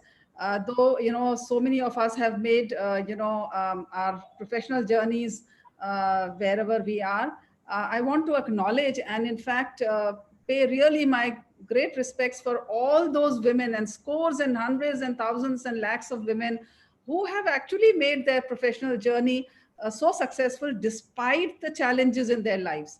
So many women did not have the kind of family background, the kind of support, the kind of help from their parents and their families, and yet made the mark. So I would like to give actually my respect and acknowledge their role and their career advancements, and with good respect to them.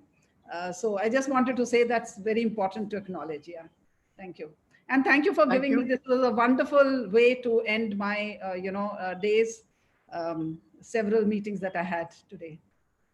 Thank you. Thank you. It was indeed a pleasure having you with us. And I'd like to request 2 more minutes of your time to have our customary group photograph so that we can share this memory with those who missed this wonderful session.